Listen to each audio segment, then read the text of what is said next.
Hey, what's happening, everybody? Welcome to the program. It's the Jeff Gerstmann Show.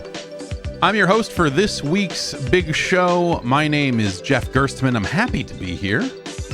Ask anybody. What a week it has been in the 7 days since we last spoke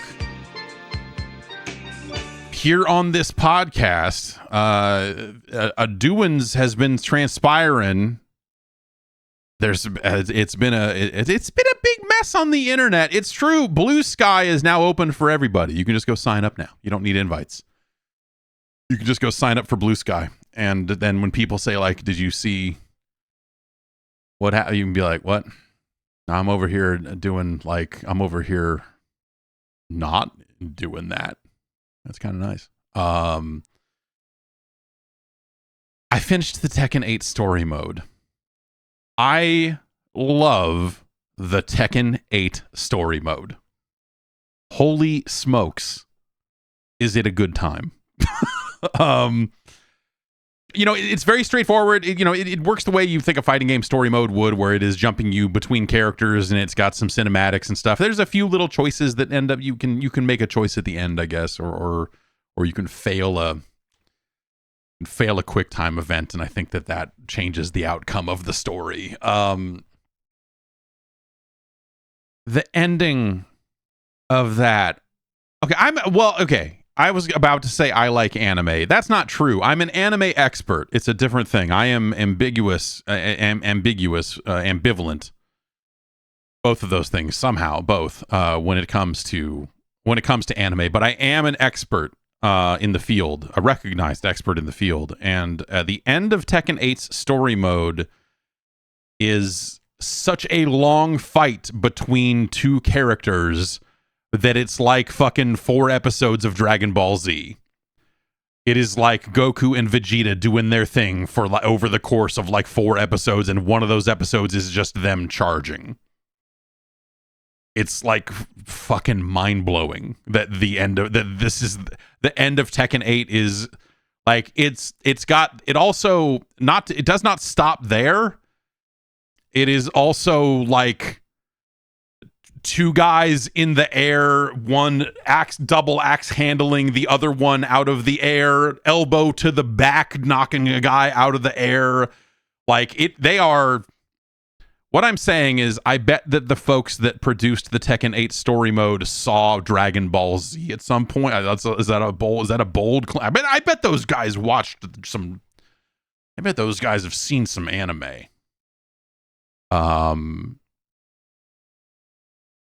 And as an anime expert, I feel comfortable seeing that, beam clashes, all that. Look, there's a lot happening across the entirety of the Tekken 8 story mode. It is nonsense. There's one chapter where it is like a somewhat different gameplay that I was very happy to see. In a disgusting, I was like, you could make a whole game out of this. It would not be very good, but boy, if they did it, that would be kind of rad. In the same way that like the Mortal Kombat 1 storyline has a chunk of it where you're like, oh my god, I would love to see more of this. Like the Tekken 8 story mode has a similar chapter, not in tone or in content, but there's a chapter in there that you go like, man, I thought I was just joking when I said that they were going to make a Musou game out of Tekken, but boy, they're kind of halfway there, aren't they? It's bonkers in all the right ways. Tekken 8 is a fantastic time, I think, kind of across the board. Playing it online is going to subject you to people that are better at you than Tekken. I'm going to just go out there on a limb and say that's probably how that's going to go for you. That's how it's gone for me. But I am winning some fights as well, and I've now like played just enough Tekken recently and gone through some of the practice mode combos to get a feel for what it is asking you to do when it comes to assembling juggle combos and putting your stuff together and how that stuff comes together.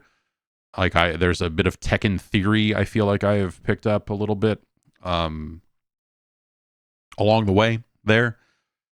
And hell of a game. Great roster. Beautiful, just a beautiful looking game, incredible backgrounds. Like there's a ton going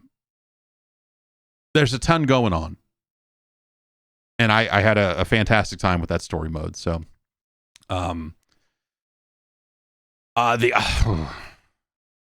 now there's another game. It's called Suicide Squad: Kill the Justice League. This officially came out on Friday. We talked last week about some of the pitfalls that game fell into during its early access phase, where like in New Zealand people were launching the game and like it was automatically unlocking all story progress, and so they had to take the servers down. So as a make good for people that bought the expensive version of Suicide Squad, they gave them, I think, $20 in skin points. $20 of skin bucks. PC players did not get that because the PC version launched later, and so I guess it technically dodged the outage. Suicide Squad is not very good. I don't know how much more Suicide Squad I am going to play. There is a stream up on YouTube. If you want to watch me playing Suicide Squad, you absolutely can, and a lot of people have. So thank you for that, I suppose. That I have continued to poke at it and launch it and play some more of it to try to just like solidify my feelings on it. It is a very underwhelming third-person shooter. It's a 4-player co-op game with very underwhelming third-person shooting. People that have... I feel like people who have watched footage of it but have not played it like to say it looks like a worse Crackdown. Or a bad Crackdown 3, and I'm like, it's not really, that's not the touch point. Like, I get why people are maybe saying that, but in motion with the controller in your hand, it doesn't really feel that. I would probably rather play Crackdown 3. No, there's no probably about it. I would rather play Crackdown 3.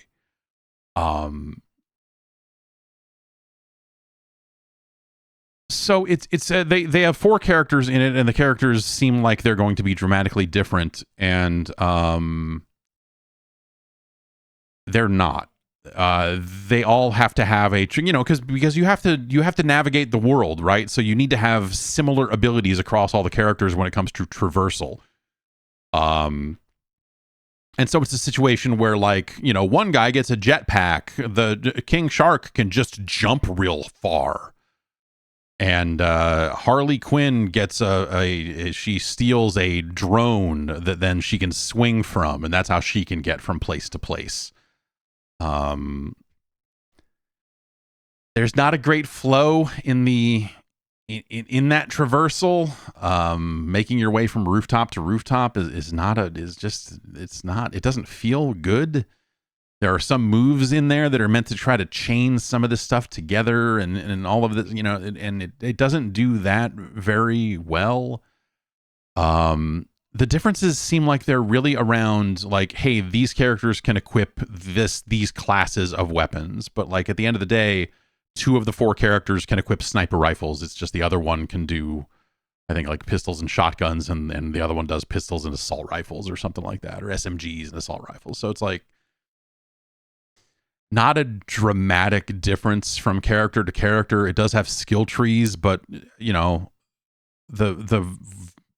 overwhelming majority of the skills on the skill tree are things like when you get to combo level 10, you're going to take 25% less damage.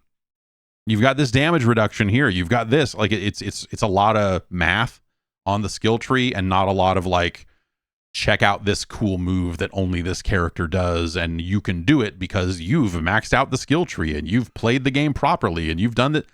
Like, it's just a whole lot of like, oh, this one makes the jetpack overheat less frequently. Flying is a pain in the ass, so I'm going to take that one. The combat is mostly against these some type of alien. It's like Brainiac has invaded the city and he has corrupted the Justice League. That's the setup for the story. The majority of the Justice League, a few of them have not succumbed. And so in the early parts of the game, you hear a whole lot of like evil Batman talking on a radio. It's like, they'll turn on each other. They always do. And it's not a great, like, it's a shame because this is, I guess, is this the final performance from Kevin Conroy, who was a longtime voice of Batman. And he has since passed away.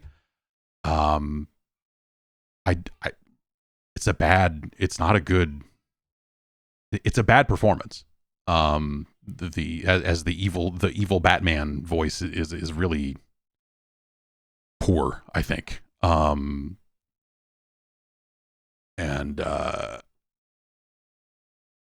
You are shooting these, I guess, are they purple? But like, basically there's a handful of enemies and they all look roughly the same, especially because you're fighting them from a distance because you have assault rifles and sniper rifles and shit. And it's very easy to line up headshots from dramatic distances without even seeing what the enemies are. And then when you get closer, you realize like, oh, there are zeros popping off of these enemies when I shoot them. And so that means they're shielded. And so that means I need to get close and use my melee attack to knock the shields off of them. And then I can shoot them. And so you have a few different enemy types that require you to change your range, as it were, and get up close. And the game has a few neat ideas, but up close, I don't think the game works very well. When you close the distance on your enemies, the guns don't feel right. Like, there's just a lot of stuff in there that just doesn't feel right anymore. Also, 2 of the 4 enemies, their melee attacks are projectile weapons. One of them literally has wrist cannons, so he's just shooting. So his melee attack is him shooting a different type of gun at the enemies. And then the boomerang guy throws a boomerang as his melee attack, and so that's silly. All of this parlays into a system that I thought at first blush I was like, that's a neat idea. In practice, I actually think it's really not fun. You have Halo shield. You have shields and you have health. You have a shield meter and a health meter. The shield meter does not recharge in the middle of a fight. You have to aggressively go recharge it. And how you do that is you get up to an enemy, you shoot them in the legs, and then an icon will appear over them that says R2 shield harvest. And that means if you finish them with your melee attack, a bunch of shield juice will pop out of them when you kill them, and that will refill your gauge. And so in practice, that prevents you from just like standing behind cover with a sniper rifle and shooting everyone. You eventually have to get up in their face to get that resource, right? But again, the game doesn't feel great up close, and there's just a lot of like, I know I shot that guy in the legs, but it never gave me any of the shield power-ups. It never gave me any shield collectibles when I finished him with the melee. And so it seems like it doesn't happen every time, or maybe I'm missing their legs. I don't think that's the case. It's not that hard to shoot them in the legs, especially up close.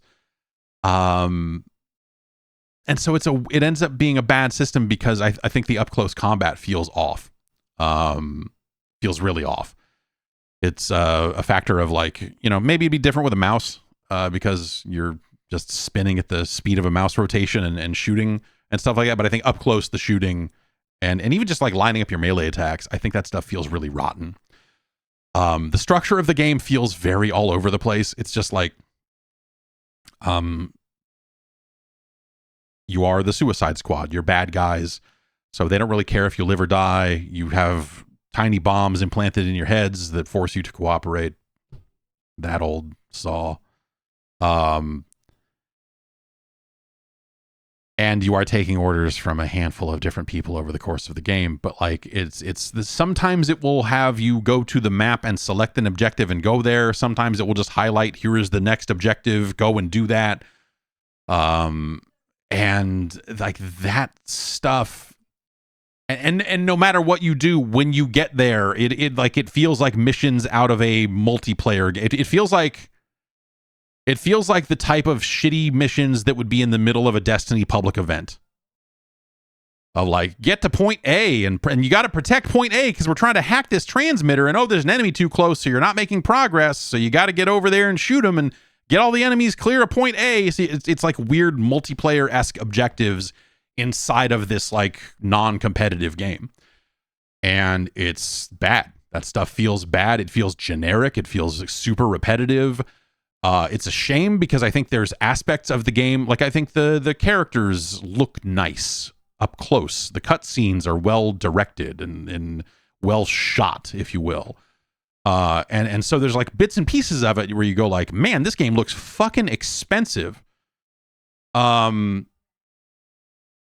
But so much of actually playing it, controller in your hands, doing the thing, is so repetitive and mediocre at best that it's just a damn shame. I can kind of go for a game like this right about now. This is not the game, though. As we discovered when I streamed it last week, the game it does make me think of quite a bit is Anthem.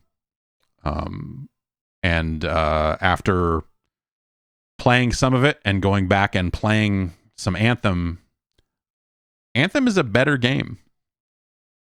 The combat in Anthem feels better. The jetpacks, though limited in similar ways, it's more fun to fly around in Anthem. I like the environments and stuff. Like the enemies are a little more interesting in places. Like it's take that how you will. I am not Anthem's harshest critic, I suppose I would say, but I'm far from an Anthem apologist, if that helps you dial in that criticism to its intended level, I suppose. But Suicide Squad is just it's a shame more than anything else. And then on top of that, it's a live service game, and so there's this expectation that, you know, when you buy the expensive version, it comes with like, and you get to unlock one of the you get a free unlock of the premium battle pass with the purchase of which is not live yet because they have not started their service just yet. And so you look at like that aspect of the game. So the thing I'll say about the Avengers, Marvel's Avengers, which is, you know, similar in tone in that it's a comic book character game where you're playing specific existing characters instead of making your own, which I think is really hard to make work in a live service environment. Avengers had a good story mode. If Avengers had just been a single player or like a co-op game and you played through that story and then you high-fived your friends and said, man, that was cool. We sure did do that shit. These characters were fun. And then never played it again, that game's not bad. Like that game's okay. But the part where they want you to like grind on Avengers, and obviously that failed. But the part where they wanted you at some point to grind on the Avengers forever for years to come is the part where it became like repetitive and awful. And you're like, this is not, no one who would want to do this? Who would want to do this? And so I did that for another 5 or 10 hours or something, just because out of like disbelief of like, this game that I thought was kind of cool sure isn't anymore. The Diablo 4 problem, I guess, when it comes down to it.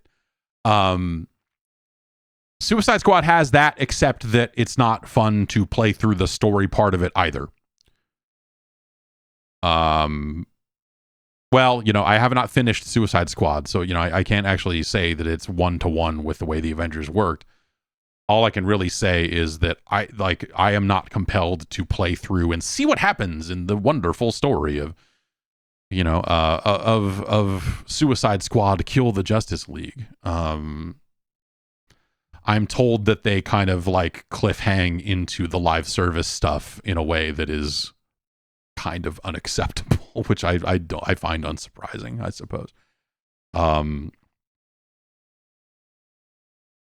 It doesn't run great on PC. Also, that's something I thought was like, oh, I got to tune it, and I got to go make some changes. And then I read what Digital Foundry had to say about it, and they're like, yeah, this runs mostly fine on consoles, but the PC version seems kind of fucked. I'm like, oh, okay, that makes sense. So yeah, it's just it's a bizarre thing that shouldn't be this way. I don't know. If they had made a more compelling kind of moment-to-moment game in terms of the combat and the skills that you're, think about, I mean, to compare it a little bit to Rocksteady's past work is even more of a shame, really, because you think about the tool set that a Batman had at his disposal in those Arkham games. Over the course of those 3 games that Rocksteady made, it got to be too much, I think. And once they're like, here's the Batmobile, it was like, all right, guys, this is now a little too much here. But the things you could do just even in the context of a single fight, and again, they took that combat system of one versus many and in a different direction than the Assassin's Creed games had before, and the Prince of Persia and stuff that came before it. I feel like they perfected and largely are responsible for that style of the current style of that combat that we see in like Spider-Man 2 and all of that sort of stuff. They found a good way to make like that sort of beat 'em up-esque gameplay work in a modern context. In terms of just like, here's a combo meter and you do these finishers and you do all this, and and then Batman is super versatile and he can go up on these gargoyles and you can do this and you have these gadgets and you have that. Like the Suicide Squad is like, you could equip an SMG or an assault rifle. What if you had 15% more damage reduction when your combo multiplier was past times 10? Wouldn't that be awesome? It's not, it just feels, I don't know, like by comparison it feels incomplete. By comparison it feels like and it's a totally different video game. For as much as people are like, well, it's set in the Arkham universe, like, sure, fine, okay, who cares? It is not one of those games. It is not up to the quality of any of those games, and I say that as someone who thought that the last one, that Arkham Knight, was not a great game. It's a damn shame. Suicide Squad is just, it's a, like, disaster is a strong word. Like, I'm curious to see how it fares out in the market. It's hard for me to imagine a world where it does well, but I'm curious to see how it ends up going long term. But it's the moment to moment gameplay in that, the shooting, the traversal, the stuff you do in between cutscenes is pretty rotten.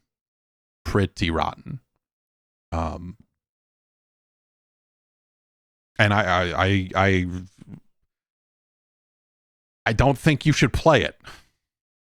That's all. I don't know. Like, if there are some people that are playing it and going like, I think this is amazing, and I go like, I think you spent too much money on this game and are convincing yourself that this game that you already paid for is incredible. But okay, maybe I'm wrong. It's always possible. Surely there are some people that actually do like it for whatever reason. For those people, I would say there are a lot of other games out there you could be playing. You should check out more video games. You should probably play more video games. If you're feeling on Suicide Squad as this game's great, you should check out other video games. Might I recommend video games, the medium, because you can find these concepts done quite a bit better elsewhere. Shit, man, at this point, how much does Anthem cost? Let's all get back into Anthem. Let's not get all back. Anthem is a game that has dramatic problems. It failed for a reason as well. Like, I'm not sitting here trying to rewrite history on Anthem and try to convince you anything, but like, Anthem's like fucking $3, $4 or something like that. Like, hey.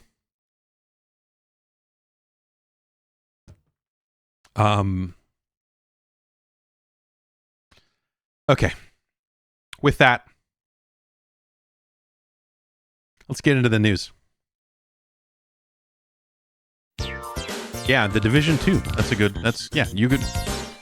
You could be playing The Division 2. You too could be holding down the right trigger on a level 1 enemy for 8 to 9 seconds, waiting for them to fall over. Welcome to The Division 2. I like The Division 2. The enemies in The Division 2 make...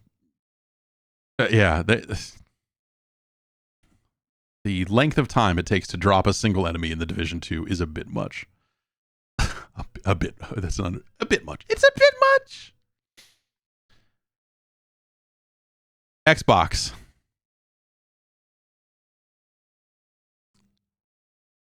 Is in the news. Where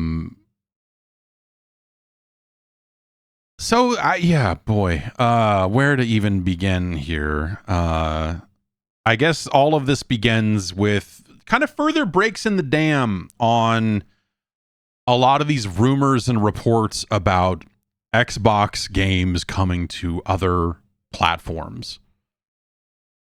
I believe kind of the first one through the second wave of leaks on this, I believe, started at xboxera.com, where one John Clark reported that Starfield is being planned for release on PlayStation 5. According to sources, this is from the Xbox Era story here. According to sources, we understand that currently Microsoft are planning a launch for Starfield on the PlayStation 5 after the release of the already announced Shattered Space expansion for Xbox and PC, which is on target to arrive at some point later this year. We've also been informed that Microsoft have made additional investment into PlayStation 5 dev kits to support ongoing development efforts.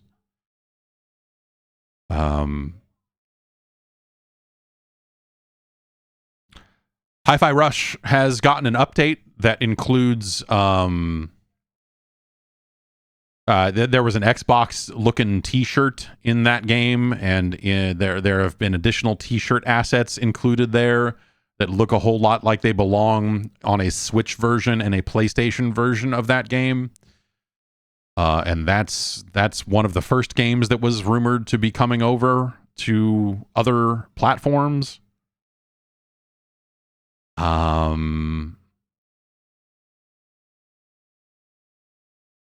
lot, Sea of Thieves has been another game that has come up time and time again. In the wake of all this, people started talking about Gears of War like that was going to come over, which, hey, just go compile the Gears of War 3 prototype for PlayStation 3. You could be playing Gears of War 3 on a PS3 dev kit right now if you had a PS3 dev kit.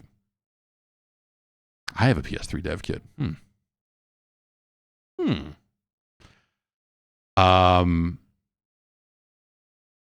So at that point, there was enough different leaks from enough different people, from enough different locations about enough different games, that you get to a point with it where you're like, where clearly something major is shifting here. Because if this was just like, hey man, we're going to put Hi-Fi Rush out on PlayStation, like if we're going to put some Bethesda games, even Starfield is within the realm of possibility of like the kind of like whatever version of this, right? Of just like, oh yeah, I don't know, these Bethesda games, we've decided that, hey, we're going to put these Bethesda games out on other platforms.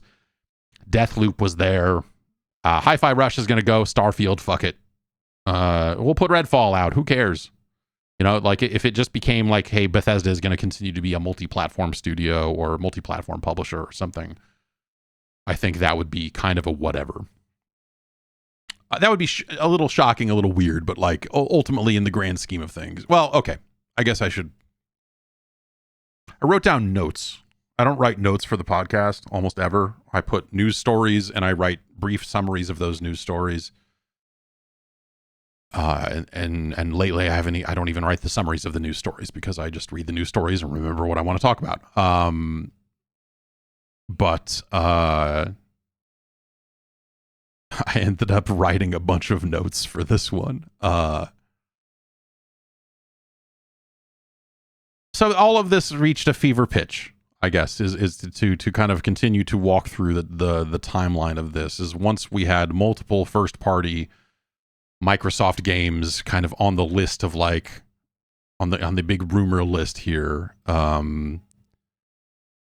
you kind of get to a point where you're like, well, something fucking major is happening over here. It's not just as simple as we're going to test the waters with Hi-Fi Rush and we're going to put Starfield out over here. Like it's something more. It's a more dramatic change in philosophy. It's a larger shift in how they view their business. It's a, you know, and what does that mean? And the hand wringing that that comes from all that as a result of the kind of ongoing shambles of you know, there's just the way all of this stuff has been unfolding. Phil Spencer, who is the head of gaming at Microsoft, got out onto Twitter and said, hey, we're going to talk. Well, we got something for you next week. An update on the Xbox business and how we envision it going forward in the future. And we hear you, we're listening, like all that sort of stuff. Which, you know, at that point, you're like, okay, yeah. That's calling it a business update. Kind of lets you in on like, okay, this seems like, hey man, there's some shit happening here. There's enough for us to sit down and go like, here's what's going down. It's not as simple as Hi-Fi Rush is coming to PlayStation. You know what I mean? And so now that has been spun in a billion different directions, and there are people who are just like, that's it. Xbox is the new Sega. They're getting out of the console business. It's over. I can't believe it. This is it. This is the end. They're finished. I think that's a pretty dire read on it. But obviously something major is going to change in some part of their philosophy. And I think a lot of this, if we want to really kind of look at this, the whole picture of this, I think you got to go back to Redfall. I think you got to go back to Phil Spencer getting out on Kinda Funny around the release of Redfall and some of the things he said around the console wars and all that other, you know, just basically saying like, hey man, yeah, like Sony is out. So, and you merge that with the reports of like, hey, Sony is apparently outselling Microsoft 3-1. And, you know, and Nintendo is no slouch in the market either. And so we can look at all the court case stuff with the market authority in the UK and the FTC here in the States, and a lot of the documents that came out as a result of all of that looked into some of Microsoft's business, some of the emails that got out as a result of that, where, you know, you see Spencer and some of the other folks kind of hand wringing about like, well, yeah, I mean, yeah, this xCloud stuff is cool, but it doesn't solve a problem for anybody. Like, it's neat, but it's not going to be some big game changer for us, because people that play games on phones are doing so, you know, they don't want to play full console experiences on their phone by and large, or at least in quantities large enough for this to be like our thing. So what is our thing? And their thing has been Game Pass. For years now, their thing has been Game Pass. The launch of Game Pass kind of comes on... It came on the heels of the Xbox One being not completely, but largely disregarded by the marketplace. Like, the people spoke loud. They said, we want the PlayStation 4. We're pretty sure this thing still requires an online connection. We don't know we don't know what's going on with the Xbox One. We just know we don't want one. I hear it only has 900p's on it. Chalk it up to whatever you want. There was a death by a million cuts from the announcement of the Xbox One, Don Matrick up on stage, putting a bullet into the Xbox 360 and going, ha ha ha, fuck this whole business, dog. Woo! And they never recovered from that. They never recovered from that. Competitors pounced on individual bits and pieces of it at the time. I've talked about it before. The trip that they took us, the media flew in to Washington for the unveiling of the Xbox One, and then split everybody up to do a bunch of interviews with different executives. And then when we were all on the bus back from the Microsoft campus back into Seattle, everyone started comparing notes from their different interviews and going like, oh yeah, this guy said it had to be online all the time. And wait, this guy said it absolutely did not. It became clear that even the Xbox leadership at the time had no fucking idea what they were selling to people. Out of the gate, that thing had massive issues. Then it launches and it's underpowered a bit compared to the PlayStation 4. I would call the PlayStation 4 underpowered as well compared to what we think of as a console launch. The CPUs and those things were not great to begin with, but the PS4, was noticeably more powerful in some places where it mattered. And the Xbox One was kind of done before it started. Now, over the course of the last, is that 10 years now? Are we 10 years in since then now? It's 2024. Was that 2014? No, that was earlier than that. Was it like 2012, something? No. 2013 launch. Okay. So it's been a decade of this for Xbox. And it's not to say that they have found zero success since then, but it has been in different terms. Over the course of the lifespan of the Xbox One, eventually Microsoft stopped reporting console sales and like the numbers that they used to report. They stopped reporting them because every month they reported them and every month Sony had higher numbers. And so they had Game Pass going, they had Xbox Live Gold, they had all this other stuff. And so they pivoted into numbers that were more like mobile games. They were more about monthly active users. They were more about time spent. They were more about metrics like that around like, hey, the people that subscribe to this service are doing this. And then in the wake of Game Pass launching, it became stories like the Game Pass customer, not only do they spend a lot of time on Game Pass, they also buy more games. And so this is better for the developers and publishers because those games will go on to sell. The word of mouth from those Game Pass subscribers will then lead to other versions of the game selling, blah, blah, blah.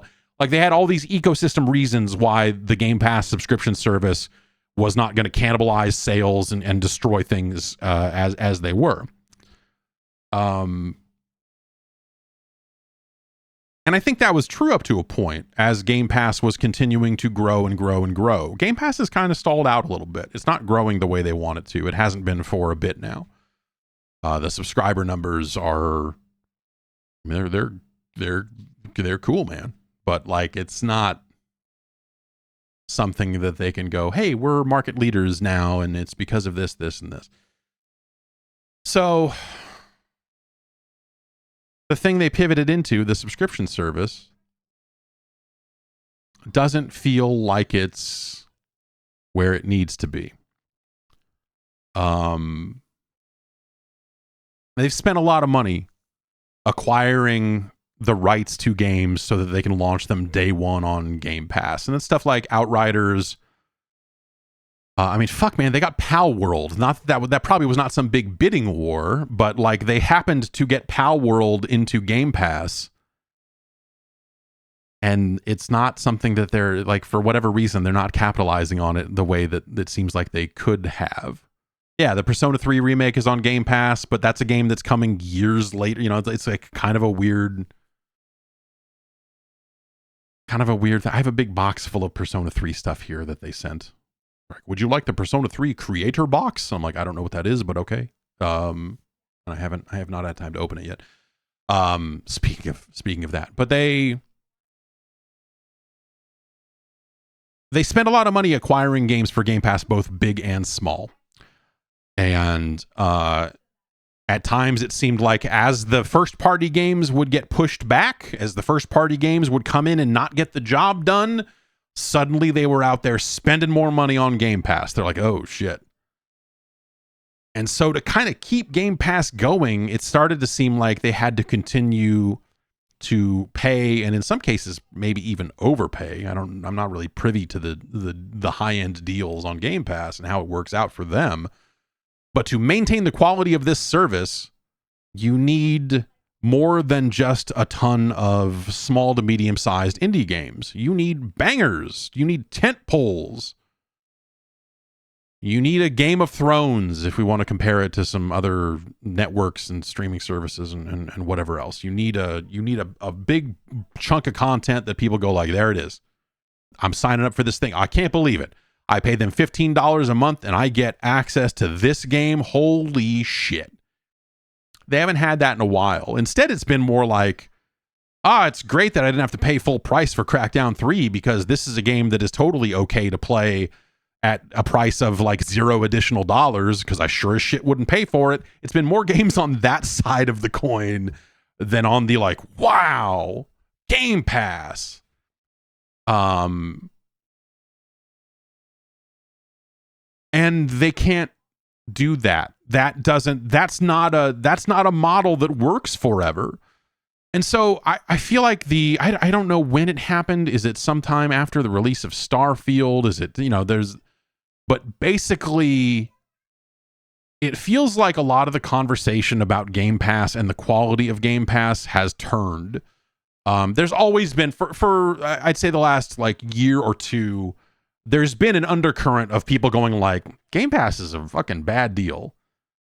On the user end of things, of people just going like, yeah, man, I don't need to play these games. Like there's just a lot of stuff that I'm like,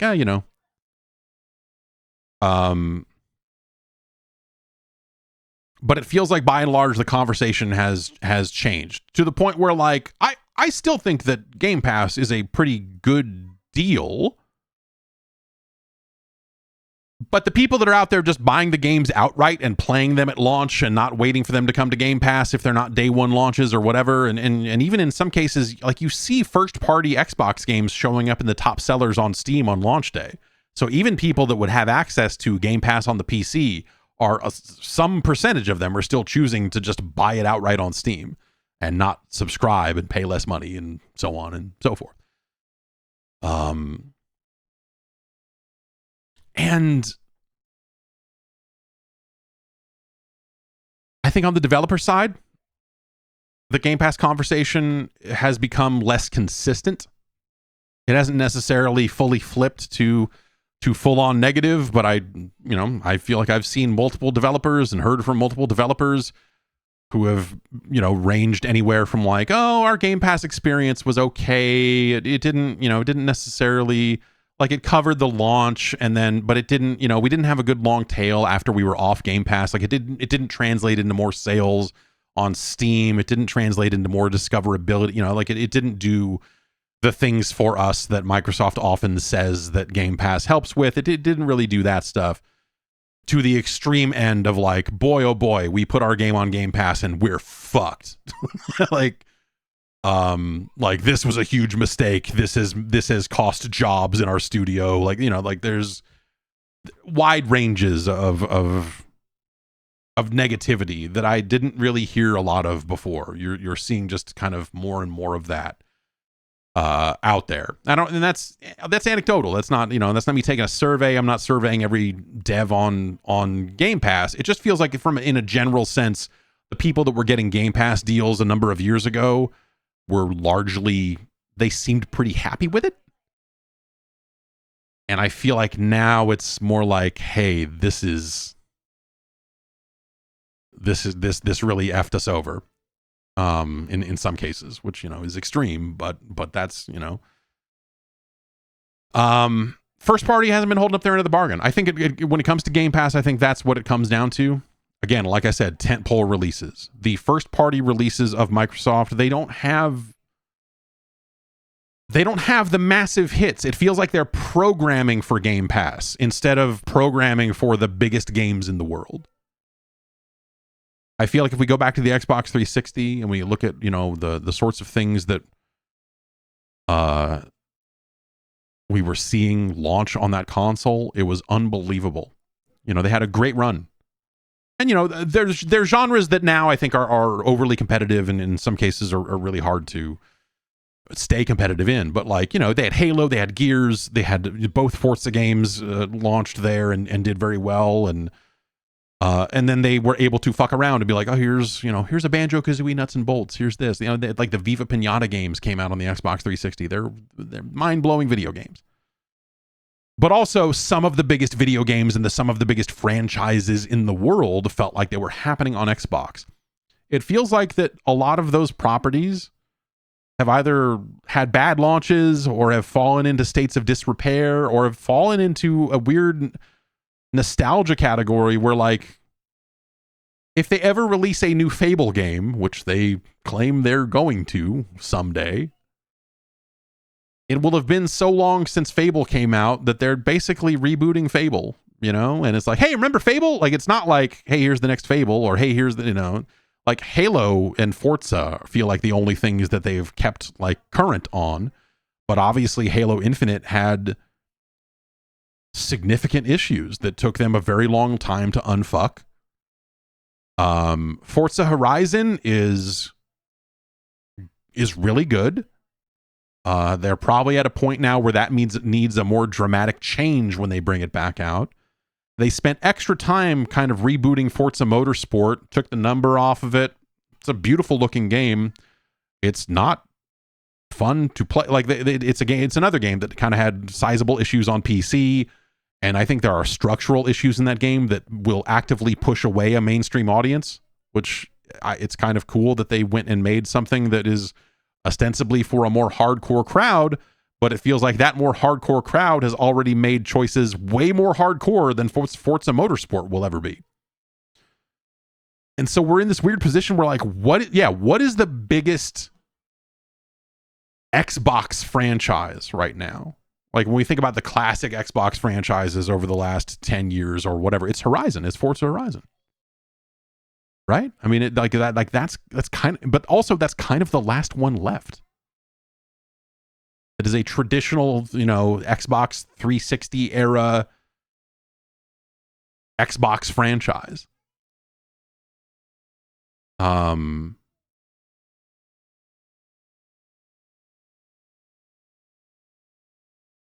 And that's not a good place to be in. Now, of course, they've made a bunch of acquisitions and all of that sort of stuff, but, like, how's that gone for them? Bethesda's shipped, what, 4 games? We had Deathloop, which people liked, but also was a PlayStation exclusive for a good chunk of time. We have Redfall, which is Redfall. We have Starfield, which could not have possibly done what they were hoping it would do, which I think the reaction and probably I bet the reaction to Starfield could be considered, like, whatever's going to happen next week. I bet that the reaction to Starfield is a really big, like, kind of last moment for Microsoft leadership, even outside of Xbox, that just kind of had to go, like, all right, the thing you guys are doing here is not working. We have to come up with another strategy for this business because they just don't have the games. They just don't have the games. And that's been the ongoing conversation about Xbox, I think, for the last year at least, but, you know, like, kind of a while now. But I think as we think about, like, hey, what the fuck's going on at Microsoft, which has been a more of a recent conversation, I think. And Hi-Fi Rush is the last, I think, the fourth. There are 4 Bethesda games that have shipped since the acquisition, right? And Hi-Fi Rush is the only one that I think people would, like, in an unqualified manner, be like, that game's fucking rad. And you know what? That game is fucking rad. Congratulations to Hi-Fi Rush. Probably not a massive needle mover for subs and whatever else.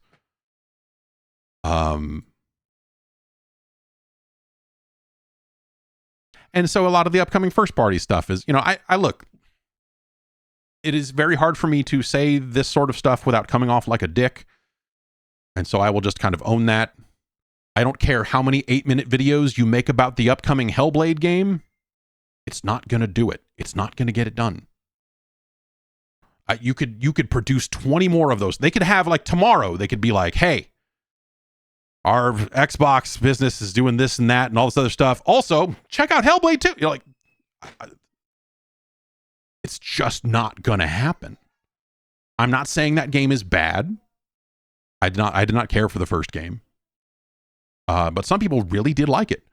But I don't care how many little documentaries they make about how incredible Hellblade 2 is going to be. It's just, it's not going to reach, it's not going to reach the heights that they need to reach.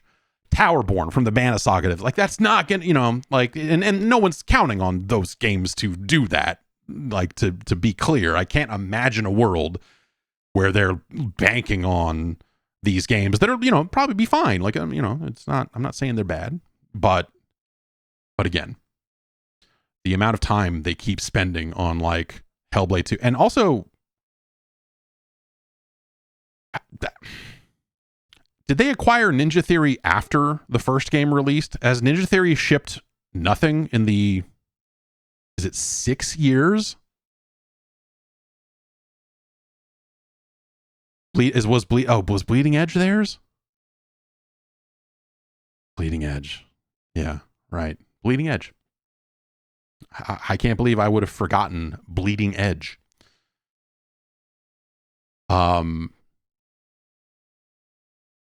So, you know, they're in a rough spot. The games that they're publishing themselves are not getting it done. They bought Bethesda. Bethesda then did not get it done. They have purchased Activision. Call of Duty feels like it is, again, in some kind of peril. I saw some report yesterday that next year's Call of Duty didn't have a lead developer currently, and that game is set to ship in, what is it, 19 months, 22 months, you know, like, if that is, you know, like, they bought that thing as it's kind of in a weird place. And in the process of buying Call of Duty, they had to promise to keep it multi-platform anyway. So that kind of brings us to where we are, or where we're about to be, I guess. Yeah, we'll get, what is it, Black Ops Gulf War this year, and then it's next year's game that seems like it's the mystery, I guess.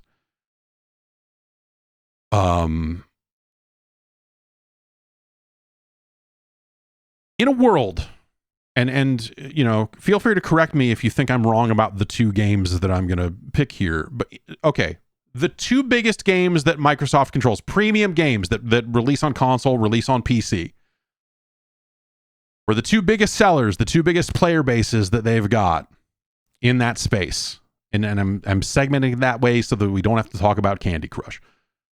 Call of Duty, Minecraft. In a world where those two massive franchises are already multi-platform, and they are going to continue to be multi-platform games down the line, who gives a fuck if Starfield stays exclusive to Xbox? Who gives a shit if Gears of War comes out on a PlayStation? The number of active users point to point Call of Duty and Minecraft to what's going over here with, I don't know, fucking Fable. Like, Sea of Thieves is going to come to other platforms. Who fucking cares?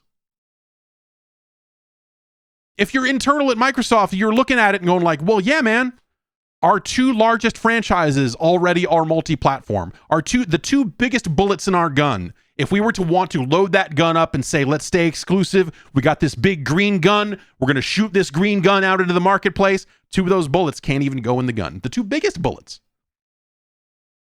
So at that point, fuck it, dude. Roll the dice. What they're doing isn't working. The console is not selling. Game Pass has, if not peaked, it's slowed. I'm sure that they have data around Starfield, right? They probably have a lot of Game Pass data around Starfield and a lot of sales data and a lot of stuff where they can look at it and go like, okay, how many people came and signed up for Game Pass when Starfield came out? And I think they announced at the time, they said like, this was our biggest single day of Game Pass, blah, blah, blah. At the, this was our huge Game Pass day. But how many of those people signed up for a month and bailed? How many people play that game for 3 months, finished it, and said like, this game's okay, and bounced? Like, even if you think Starfield is like a good game, an okay game, whatever, I think the ending is awful. I think the ending of Starfield is awful.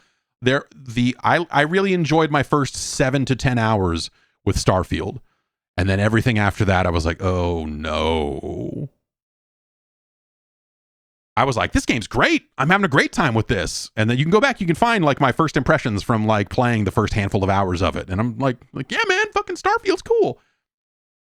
Did not end that way. Definitely did not end that way. So they probably have data, and I bet that data is leading them in a direction, right? In terms of like, well, people played Starfield and they churned out. They signed up for a month, 3 months, 2 months. They signed up for a year, and they're not currently looking to renew, and they're also not playing any other games on the service. And so we don't think we're going to keep them when their renewal comes up, and this and that. However they're looking at the numbers, I bet that's the sort of thing that they can look at and go, shit, okay. And that's another case where they can look at, this is a game that by virtue of it being a Bethesda release, by virtue of it being a BGS release, by it being like, here's the team that made Skyrim, a game that was wildly popular across multiple platforms, and now is exclusive to ours. They get to look and see, how many people did that bring over? How many people did we get to sign up that we've never seen before in our ecosystem? How many people did we pull over from PlayStation? Did we get anybody that went out and bought an Xbox and the first thing they played is Starfield and it's the only thing, how many people bought an Xbox to play Starfield on it? And they won't know numbers like how many people sold their PlayStation 5 to buy an Xbox, or like how many people are they getting to change sides? It can't be that many anymore. As the years go on through this generation, the die is cast, man. The ecosystem is what it is. Like the likelihood of people, there were probably some people earlier on with a few other games along the way that were like, yeah, man, I Game Pass seems like a great deal.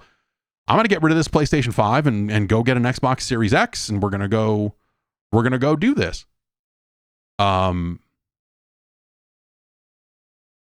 I feel like, where do they have to keep finding growth? If their biggest metric is we've got to figure out how to get more Game Pass subscribers, they need to keep coming up with more and more reasons for people to sign up for Game Pass, and they need to keep them there.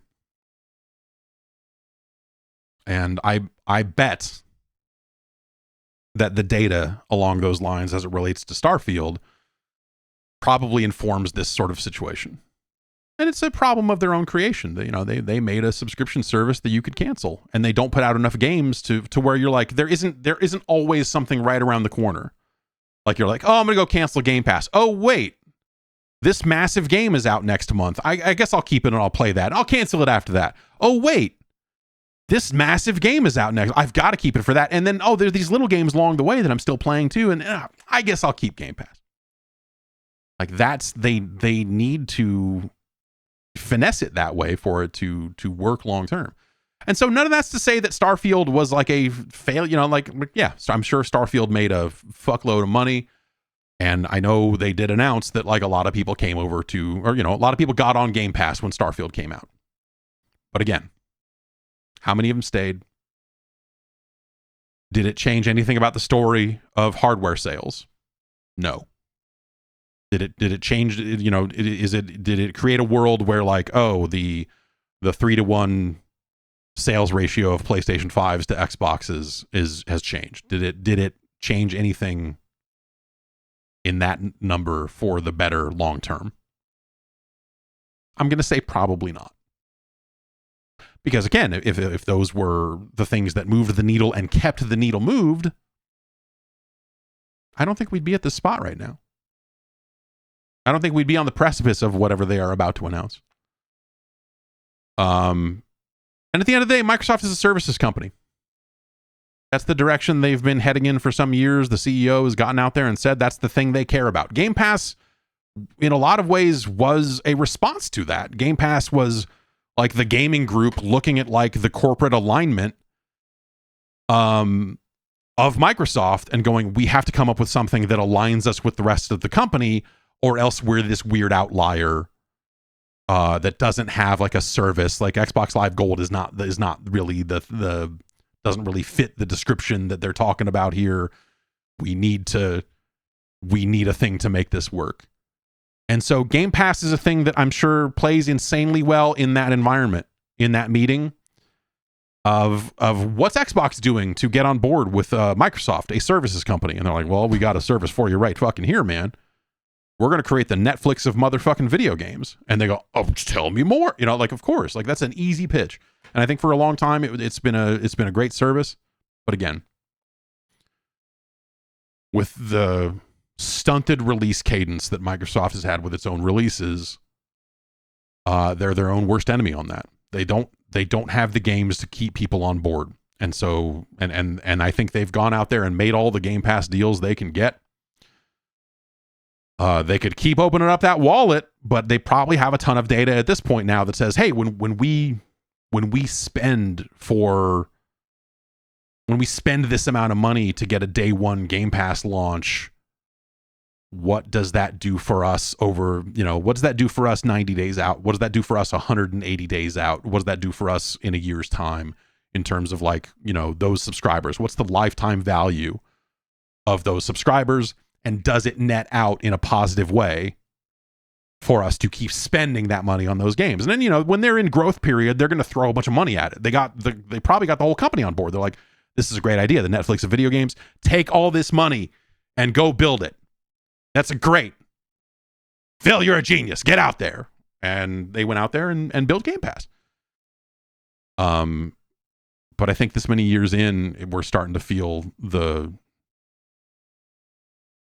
limits of Game Pass, or the limits of Microsoft's studio system, and some of that is still pandemic related. Some of these games got delayed, some of these games got off track, some of these games, there's things that happened, that are outside their control. But the market doesn't, at the end of the day, the money is still the money. So if it ain't working, it ain't working. And you can only point to that and go, give us time so many times. So I think that's what's broken about the Xbox business right now. And I don't think that necessarily is stuff that's going to show in every one of their numbers, right? I think that, again, on the heels of Starfield, they did see some kind of bump. But I think if they had seen the level of bump, and it's a case where growth has slowed. It has not stalled. It has not started going in the other direction. But it's probably a case where, and this is something that I think Microsoft has done. The other business I think of is Windows Phone. But when Microsoft kind of sits down and looks at the businesses that they're in, and they look at the bets they're going to place for the next 5 years, I suspect the question that they ask a lot of the time is, are we going to be a leader in this category in 5 years' time?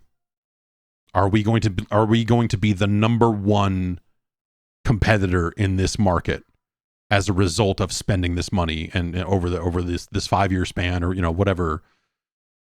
whatever limits they want to put on that? There's a certain amount of like, okay, we expect to invest in this business and we expect to dominate in this business.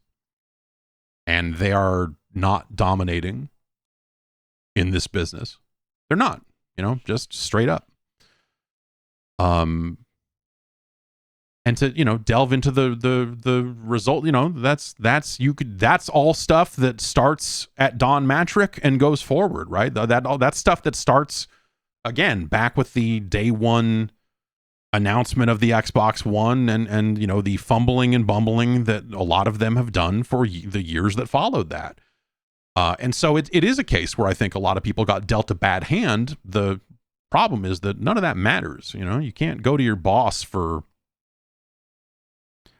11 years and go, yeah, but we really got dealt a bad hand. Because at some point they're like, yeah, cool, man. It's cool that you've been able to build a credible third place console in a 3 console market. And like, it's cool that like people feel good about the brand, and it's, you know, and that probably actually does go a long way at Microsoft, because there are a lot of brands at Microsoft that people don't feel good about, but still use. So with Xbox, at least there's like, you know, there's fervor, there's passion around Xbox in a way that, you know, no one's fucking doing about Windows. Maybe I am. I'm like, yeah, man, Windows. I like Windows. It's me, the Windows 11 defender. I like Windows 11, and I'm also here to prevent viruses from infecting your system. It's me, the Windows 11 defender.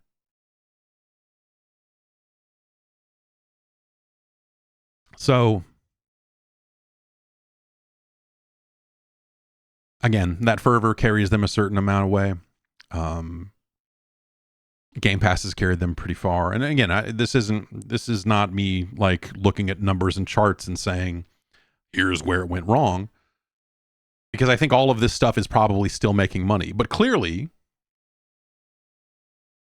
an element inside the company, whether that was part of the gaming group or that whether that was someone on high, and there's kind of only one person on high at this point,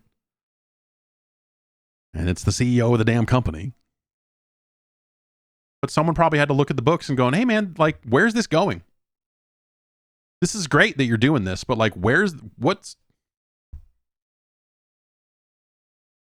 this doing in 5 years? Like, we spent all this money building xCloud, which, by the way, people are still complaining about having 10-minute waits for an xCloud session.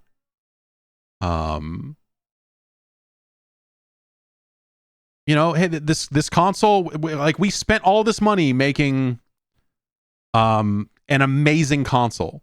The Xbox Series X. I'm not saying that's not. I think the Xbox Series X is a hell of a fucking box, man. Like, alongside the PlayStation 5, like, it's right there. The differences between the two have never been more slight. But it's good. If you're looking for a $500 console, the Xbox is a solid fucking machine, man. So is the PS5. Like, they did it. They didn't repeat the mistakes of the Xbox One and make something that was underpowered or whatever. Like, it's a fucking powerful thing. And they also had the foresight to go, like, what if we made one that was less powerful and we could have like a lower cost entry level model? Imagine what this market would look like if they didn't have the Series S. How crazy that would be. Like, if it's 3-1 Xbox, you know, PlayStation to Xbox, like, what the fuck would this look like if they didn't have the S out there? It's wild, right? But I'm guessing that's the thing, is like, everyone's got to take a long look in the mirror at this point and look at where the business is right now today.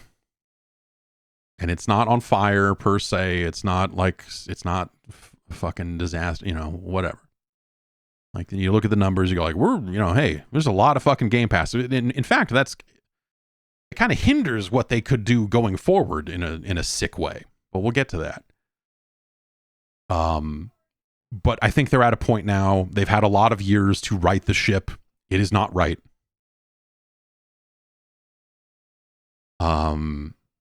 When it comes to software releases and everything else, like, there's just the Xbox story is still missing a handful of puzzle pieces, and it has been for years.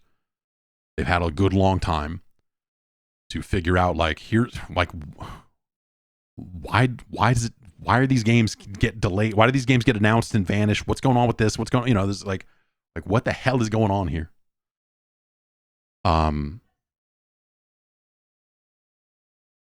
And they have to decide, like, is this the strategy? Is what we're going with right now today, the Game Pass strategy, selling these consoles for this price, and is this the landscape? Like, is this the pathway to greater success than what we're seeing right now? Is the thing we've been doing for the past few years that has gotten us into third place in the console market, is that likely to magically just manifest us into first place at some point?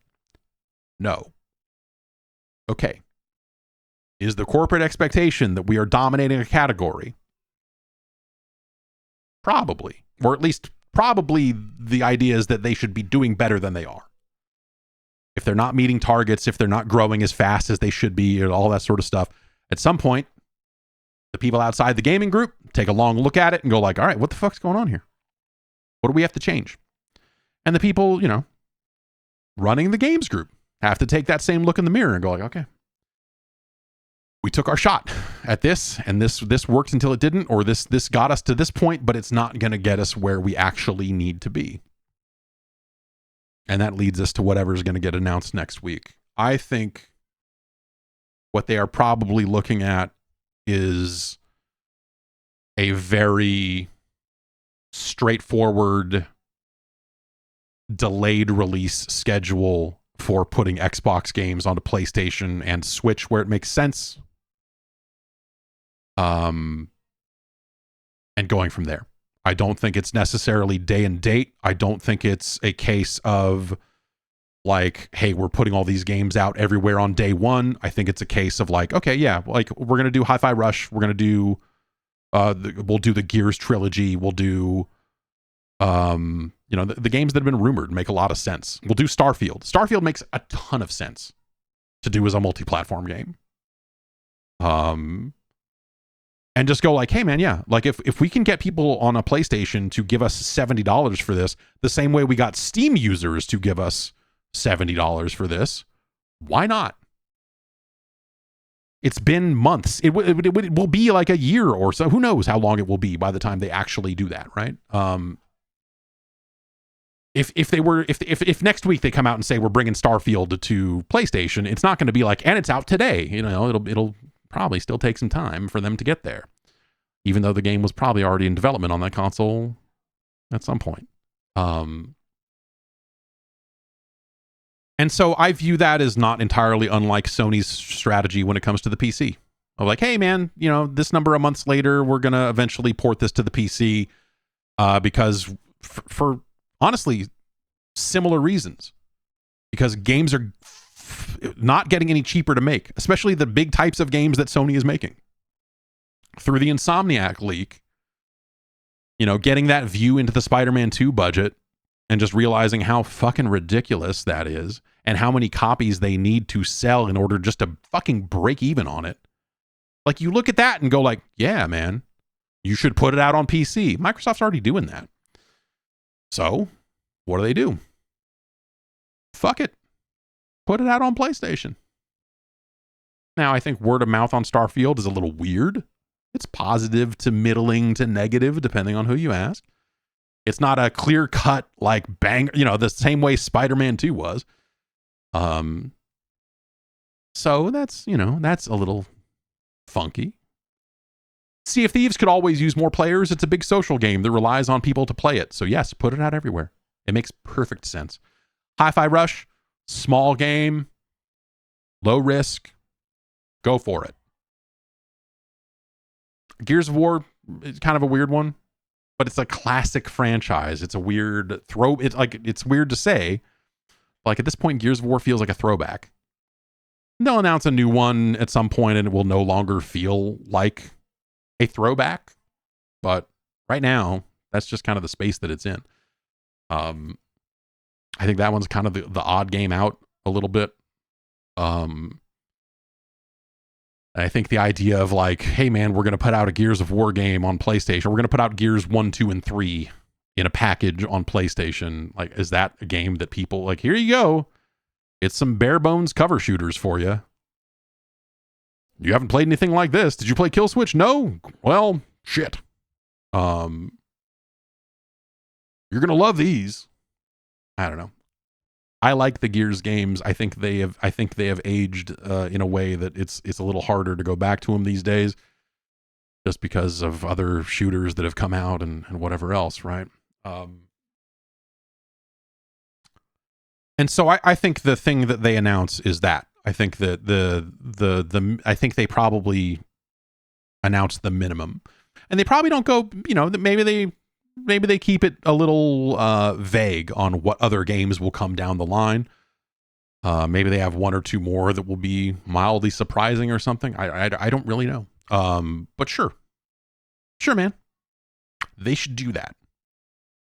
Fuck it. I'd say, hey, well, nah. I was gonna say, fuck it. Put Redfall out on PlayStation while you're at it, but the word of mouth on that has gotten so toxic. Put Pentiment out on other platforms, man. Put Pentiment on the Switch, dog. Yo, hey, what if you put Pentiment on the Switch? I bet people would dig that.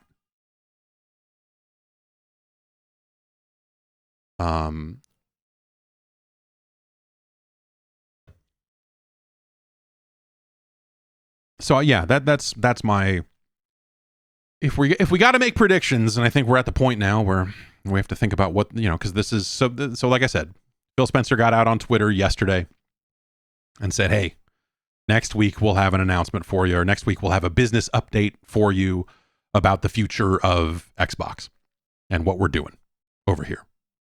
I think, given the rumors about games going multi-platform and which games the rumors have been about, and looking at kind of where they're at and what their needs are as a business without cannibalizing their existing business too much, I think this is the limp in strategy of like, hey, yeah, we're going to put some games elsewhere. Hey, MLB The Show comes to Xbox now. Why wouldn't we do, like whatever. And I think that ties right into their strategy. Or I think that's how they will spin it. This is obviously an extreme situation if we take the long view on how these console businesses usually work. When you think about it, and this is something that the Xbox leadership has gone on record on multiple times, their stated goal is to get as many people to play games as possible, as many people to play their games as possible. Starfield coming out. Boy, wouldn't it be great if all these people could play this game? Originally, a lot of that conversation was around the xCloud stuff and around like, oh, well, in the future, you maybe don't even need to own an Xbox because you could play it on PC, or you could stream it on your phone, or you could stream it directly on your television, or you could stream it. But the streaming stuff is not really, it's a solid option, but it's not a mainstream one. But that was what a lot of that conversation was about then. So I suspect that when it comes time for them to announce this stuff, that is how they just spin it as like, this is an ongoing part of our existing strategy. We want as many people to play these games as possible. And so as a result, we're putting Starfield out onto these other platforms. And they probably have the data at this point about how many people does that piss off in a real way. You have people that are like philosophically pissed off, and those people don't count because they have zero fucking skin in the game. Like if their thing is like, well, I'm on Twitter as an Xbox fanboy, like fuck off. It doesn't matter. The people that have skin in the game are the people that theoretically, if these people exist, they're the people that got rid of a PlayStation 5 as soon as they heard that Starfield was only going to come to Xbox. Those are the people that will actually be like, oh, fuck. But how many of those people exist? That's the big question. And I bet it's a small enough number that, and it can't be zero. I'm sure someone had to have done that. But I bet that that's a minority of people that at the end of the day, they're going to go, okay, we'll take the hit on that. If these 300 people are pissed because they sold their PlayStation to get a Series X so they could play Starfield there, then we'll take the hit on it. It'll be okay. Long term, it'll be fine. And yeah, I think that's it. I really think that's all. Because if we think about it, and some people are going so doom and gloom, they're like, Xbox is getting out of hardware. And like, sure, hey, maybe there's some extreme version of this where they are going to wind it down or something. But I think even if they were going to do that, I don't think they would announce that here. I think that would be something that they would just not put out a next console or something. It would just be like, hey, yeah, you can keep streaming games, but we've got PlayStation 5s in our server racks. I don't know. That'd be fucking crazy. Because they have Game Pass, because they do have a sizable subscription service, and they have a large number of subscribers that they do not want to lose. If they dwindle over time, if they drain out over time because the strategy has changed, they'll have to be okay with that eventually. But they're not just going to go like, we're turning off Game Pass. That was one of the insane things I saw. Like, you know, it's been a great, if you're in the bad take business, let me tell you, it's been good eating out there on the internet. So there's some dumb motherfuckers out there. I saw some fucking guy that was like, I'm not an Xbox fanboy anymore. I'm like, well, all right, knucklehead. And these people are adults too. It's not like, it's insane. It's like maybe we'll spend some more time on those fuck ups, and maybe we won't. I don't know. They don't deserve that. They don't deserve your time. But it was someone saying like, they should just cancel Game Pass and get back to selling exclusives. It's like, you stupid motherfucker. Like, that is the 7-year-old strategy that already wasn't working, you dumb fuck. Like, what the fuck is wrong with it? It's crazy. These people live in a fantasy world. It's fucking wild, dude. Anyway, go ahead and feast on some bad takes if you want. I don't know.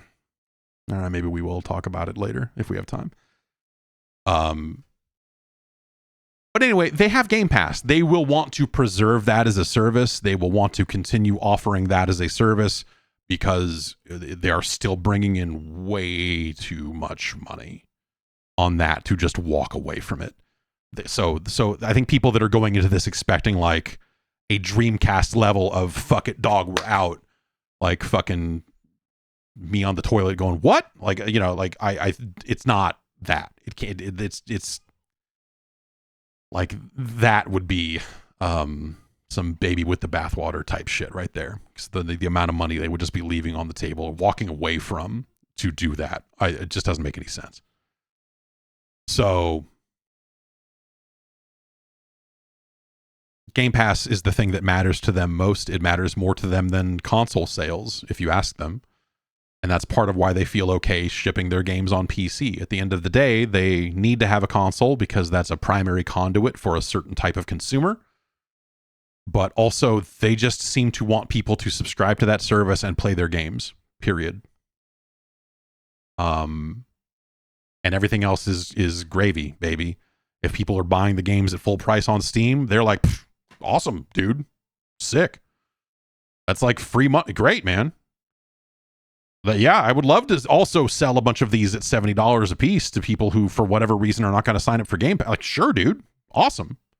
And if they can extend that to the PlayStation and extend that to Switch, even if they don't do it on day one, I'm sure there's an aspect of it of just like, yeah, stop being so precious about it. The console war isn't real. And I'm sure there are people internally that probably had to be convinced of just like, hey, dumbass. Like, we're not in this business to compete with Sony. We're in this business to grow a business. Like, we're competing with fucking Netflix. We're competing with the WWE network in some territories. We're competing with fucking Buttmax and Paramount Plus and what, you know, like every other streaming service, every other subscription thing, we're competing with people going outside. We're competing with people going and seeing a movie. We're competing with people staring at their fucking phones for an hour and a half instead of playing one of our games.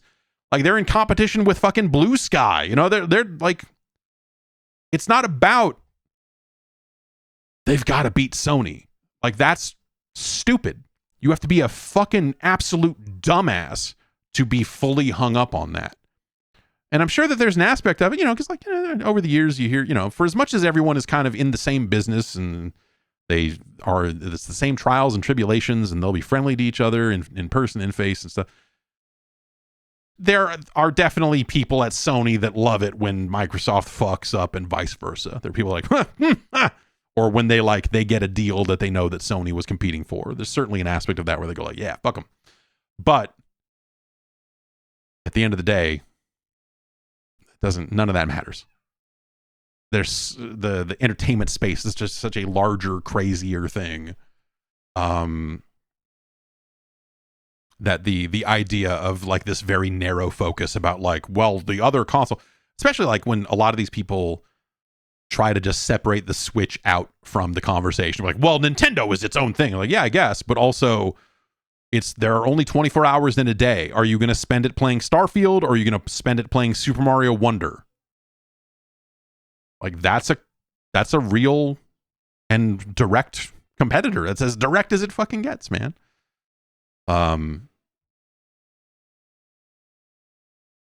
So like the weird fanboy, yeah, like these people have carved so many, they've created so many goalposts and so many different things that they think of as what the console war, the console business is, and they just have zero fucking clue. And I'm sure that, you know, there's probably some of that mentality that exists inside of these hardware manufacturers where, you know, when you bring up the idea of let's put our games on PlayStation, I'm sure there are a handful of people just like, what? No. And I think that's a very ancient and nostalgic view at this point of a business that doesn't exist in the same way anymore. Even Microsoft has pivoted into, again, Game Pass and subscribers and all of this other stuff. They care about selling consoles. Of course they do. They would love to sell more consoles. Everyone would. But at the end of the day, they've been trying to build a business that is not fully reliant on that. And so putting their games out on PC is just part of that strategy and you know, whatever at the end of the day.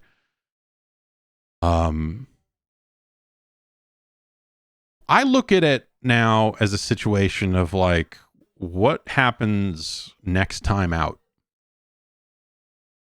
What does the future of Xbox hardware look like?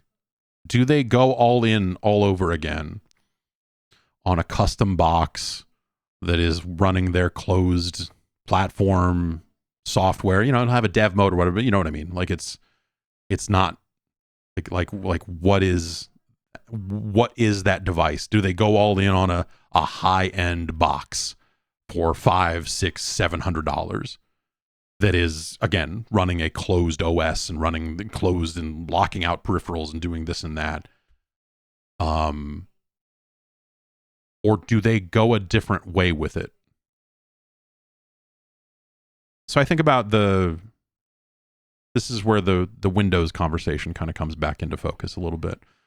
There's been reports out there saying that a new version of Windows is expected to be out this year. I'm not sure. No one seems to be sure. The person who said that is like an OEM or something. Like it wasn't 100% sure if that was just a big feature update for Windows 11 or if that means Windows 12. Also, we know that stuff like the ROG Ally is out there. Stuff like the Lenovo Legion Go. And the user experience on those devices sucks shit. Because Windows was not built to be a game machine that you are controlling with a touchscreen and a controller. And so around the time I returned that Asus ROG Ally for being garbage, for overheating to the point where it was pushing my SD card out of the slot because it was warping and heating up so much that it literally couldn't keep the card in the fucking slot. Great device. What an awesome device. My other big problem with it is that the user experience was garbage. They had their own software thing called Armory Crate or whatever, and it's a terrible piece of shit. The Xbox app doesn't quite run the way you want it to. You know, you're having to navigate between two different control schemes and doing all this different. It's a bad experience, especially for someone who doesn't already use a PC and understand how that shit is supposed to work. So I can kind of fumble my way through it because I know if I had a mouse and keyboard, I would need to do this and do this and do this, and I can launch games and do what I need to do. But if you have no experience with a Windows PC and you're just buying this because you're like, it's a handheld video game machine, you're fucked. Microsoft realized that, and at the time they did say like, hey, yeah, we would love to have some updates to Windows that make this a smoother experience. So think about that. A version of Windows designed to run on a standalone gaming device that is still a version of Windows under the hood in a way that like you can still get to it, not meaning the way that an Xbox is technically Windows under the hood. Envision a scenario where they finally make a version of Windows that runs great on these handheld devices and is great for launching games, and it's a good solid front end And it can integrate, whether it's your Game Pass stuff, your Xbox library, your Xbox PC library, the stuff that runs in the Xbox app in Windows 10 and 11. As well as you can launch Steam on it and get into Steam's big picture mode, or rather have them tie into Steam and pull in a list of games the way some of these other launchers do. So what if you just built that into Windows directly, like they said they kind of wanted to do for some of these handheld devices? Now what if you shipped a set-top box for the TV that did that as well? What if instead of the Xbox being a closed platform console device, what if the Xbox became that widespread brand of like, yes, this device is Xbox compliant. The Asus ROG Ally is Xbox compliant. The Phantom and the Phantom Lapboard are Xbox compliant devices that hook up to a TV. And what if instead of making a bunch of dedicated devices that were these same closed platforms, they just went back all in on PC and just did what they could to expand the definition of PC to also include an easy device that you could hook up, put it onto your TV, upgrade it if you want to, and go that way with it. And then at the same time, that's when you also get into the idea of like, hey, we're also going to sell a fucking streaming stick or a puck or a box or whatever. Here's our Xbox TV. It's like an Apple TV, except you can play xCloud games on it. And also, hey, maybe it could run some stuff natively. If it is a PC under the hood, maybe it runs indie games out of Game Pass just fine. So what if we got to that place? And that's how they maintain Game Pass, and that's how they keep their existing ecosystem in place without having to just like re-enter the console race, as it were, and have to like be like, oh, here's this device that's not just a PC, even though under the hood it's a lot of the same fucking parts. We have to support it separately. Developers have to support it separately. It's, developers are already doing a PC version, but they also have to cert for Xbox, and they have to do all this and that. Like, what if they just simplified what they thought of as their hardware offering? And instead said like, yeah, man, I don't know, these things are running Windows 12. And you can hook them up wherever the fuck you want. Because you can take a Steam Deck right now, and, you take an Asus, like all these devices, you could plug them into a TV right now and play them that way if you want. So what if they just made some of those with no screens, and they made some of them at low-end models and some of them as high-end models for people that want to fucking go bananas, and hopefully you get some OEMs excited to make some of this hardware as well so that you're not making it all yourself. And maybe you kind of reinvigorate a sector a little bit, and maybe that's how the handheld PC market, the kind of Steam Deck end of the market, grows over time as it becomes something significantly weirder and bigger. I don't know. I'm just like, that's just me thinking about how do you integrate, or that's just me thinking, how do you keep Game Pass around in a world where your games are going to all these other platforms and all this other stuff? How do you create a 10-year, 20-year ecosystem, or, like five, fuck it, that eventually gets us to where like, okay, Game Pass is secure. Game Pass is still a thing. Game Pass is still a viable subscription service that still brings in quite a lot of money for us, because they don't want to throw that away. And they'd rather not have it dwindle out over the next 5 to 10 years as a result of them not supporting it. So this is a way that gets them to do that without also having to then just go engineer a full-on separate platform and then get the industry to support it and re-enter all of those ugly conversations all over again about how come there's no Japanese support? Like, there's better support for Japanese games on fucking Windows than there is on the Xbox. Why is that? It's crazy. Just integrate it. Fuck it. Fuck it. Fuck it, man. All the things you thought of as the console business, throw it away. the vagaries of this console, this three consoles in the marketplace, like blah blah blah. Like, you did it, and the Xbox Series X, as powerful as it is the TurboGrafx 16 of its era. Third place, baby. You got to change it up more dramatically than that. It's going to take more than just like we're putting some of our games on PlayStation 5 6 months after release to really reshape that business long term. Is what I'm saying. I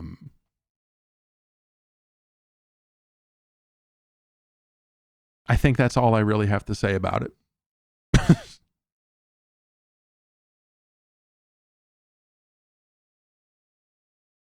But there's no reason why Microsoft couldn't be better supporting the kind of Steam, the handheld PC, the handheld gaming PC more directly. And that couldn't also lead to something resembling a renaissance of the like set-top box PC thing. But I don't think any of that. I think that those are further decisions that they'll have to make as they re-enter,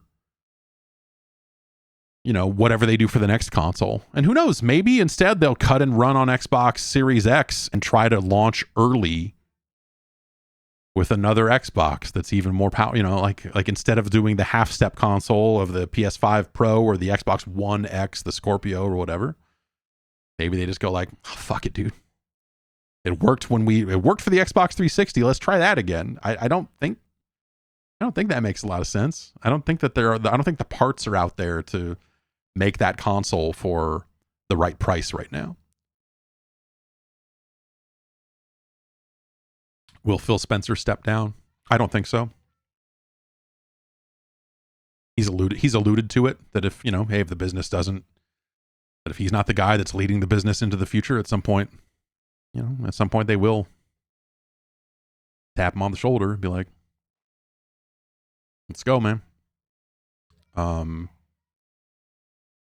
I think he's got a really good mind for where things are. Like when we dig into some of these emails that were part of these court cases, when we look at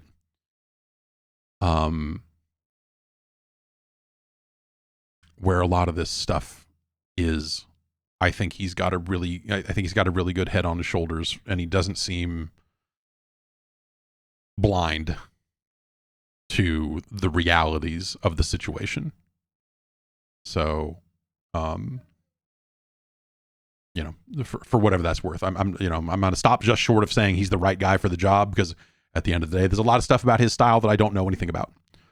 But I do think that, you know, he, at the bare minimum, fully understands that situation, and has for a good long time. When we kind of look at the leaked emails and some of the frank conversations he's been a part of, whether it's in those emails or in some more recent interviews, it seems like he gets it. And by it, I mean the increasingly weird situation that business finds itself in.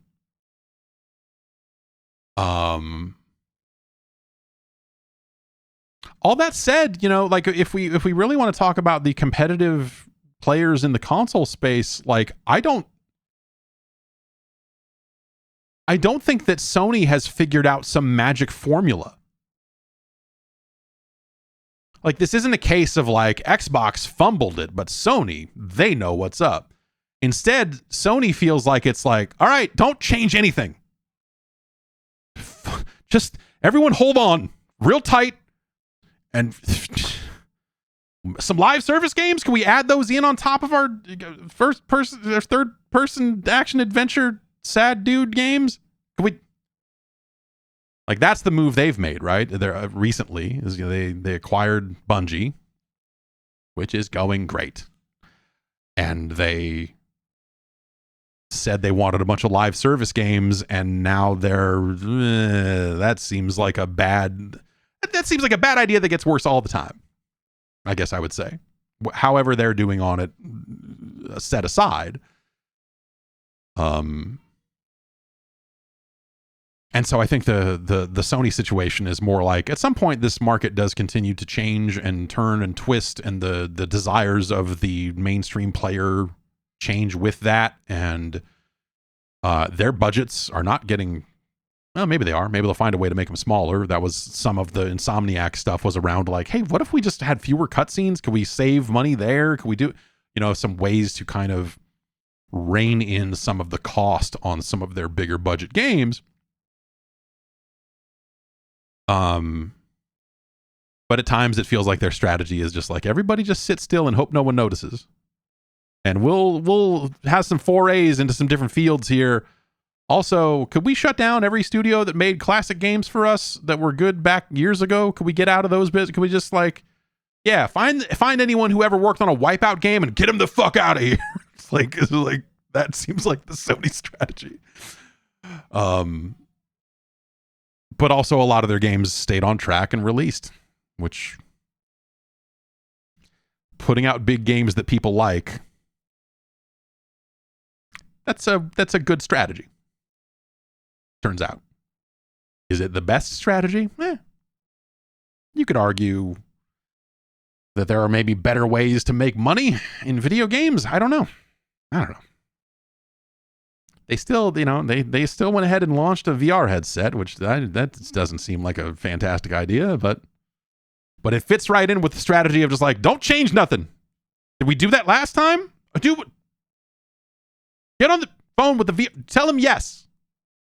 But no one's making games like that. Just, it'll work. Yeah,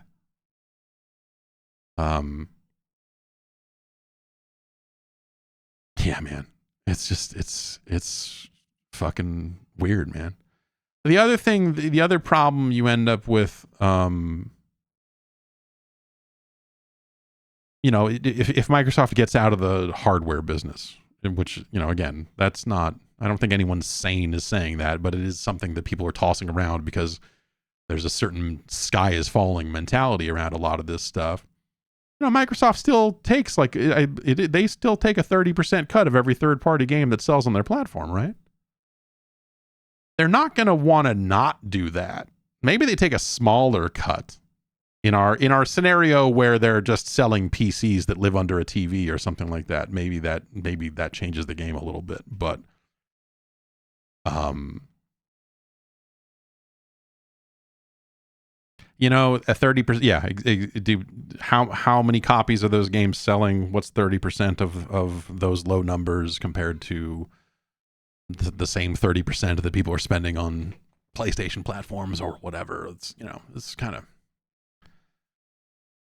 maybe that's something that they would be a little more willing to walk away from compared to the amount of money they make on Game Pass and the amount of money they made on Xbox Live Gold, and however that's all wrapped together now. I know they combined services at some point. I never wrapped my head around what that was. Game Pass Core or whatever the hell it is. So yeah, I don't know. The Sony strategy just seems to just like batten down the hatches and hope for the best. And that's been working out pretty well for them this time around. But when it comes time for them to re-up too, when it comes time for a PlayStation 6, meaning not just a half-step console or whatever else, like, what does that even look like? What does this market look like by then? This is just a weird thing. And other people, yeah, there's been some people that have been like, well, what if they put Game Pass on PlayStation? What if Microsoft could put Game Pass on PlayStation? Like, yeah, some of those games are already on PlayStation Plus's tiered service. So if I'm Sony, I am going to say no thank you to the idea of Game Pass existing on their platform, and be like, oh, okay, you have like a lot of the same games. Suddenly we're competing with our own console when it comes to these streaming deals, and suddenly Microsoft is like undercutting us on some of these third-party games and putting them on their service instead of ours. Like, I could see a version of it that only includes first-party Xbox releases or something like that. Because that's more aligned with what EA sells. And I guess what Ubisoft sells, though, EA has at times had third-party games on their service, on their storefront anyway. Maybe not their service, but Ubisoft is going to have streaming Activision games at some point here too. Yeah, I don't know. A lot of ins and outs on this one, but in terms of what they're going to do short term, I have to imagine that they are just going to kind of confirm some of these rumors. Maybe not all of these games are immediately coming places or whatever, but they probably get out there and lay out a general structure for, you know, and again, I think Hi-Fi Rush is the perfect kind of prototype game for this. They're going to get out there, they're going to say like, yeah, Hi-Fi Rush is coming to Switch and it's coming to PlayStation. And in the future, other games will do, you know, like we will, on a case-by-case basis, we will consider bringing other games to these other platforms down the line. And yeah, those they're going to be coming months and months later after release. And so, hey, fuck it, dog. You want to play Hi-Fi Rush on a Switch? You can. Thanks for watching. Like maybe they don't even get into, I don't know, you know, maybe their plans are changing, right? I mean, as these different titles leak, I think the pressure is on them to say something significant, right? So if they were to just get out there and say, yes, we're going to do this, and the only game we're confirming today is Hi-Fi Rush, that's probably not enough. So if they're going to do Starfield, they should say it.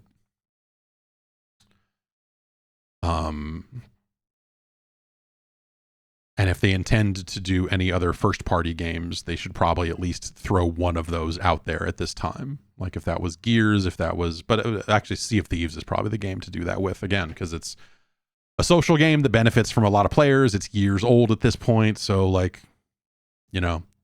So maybe it's just hey, Hi-Fi Rush and Sea of Thieves are coming to other platforms. Shaka. And then people are like, what about Indiana Jones? And they're like, Shaka, gotta go. Indiana Jones, yeah, that was another game that came up as like, what if Indiana Jones came to PlayStation?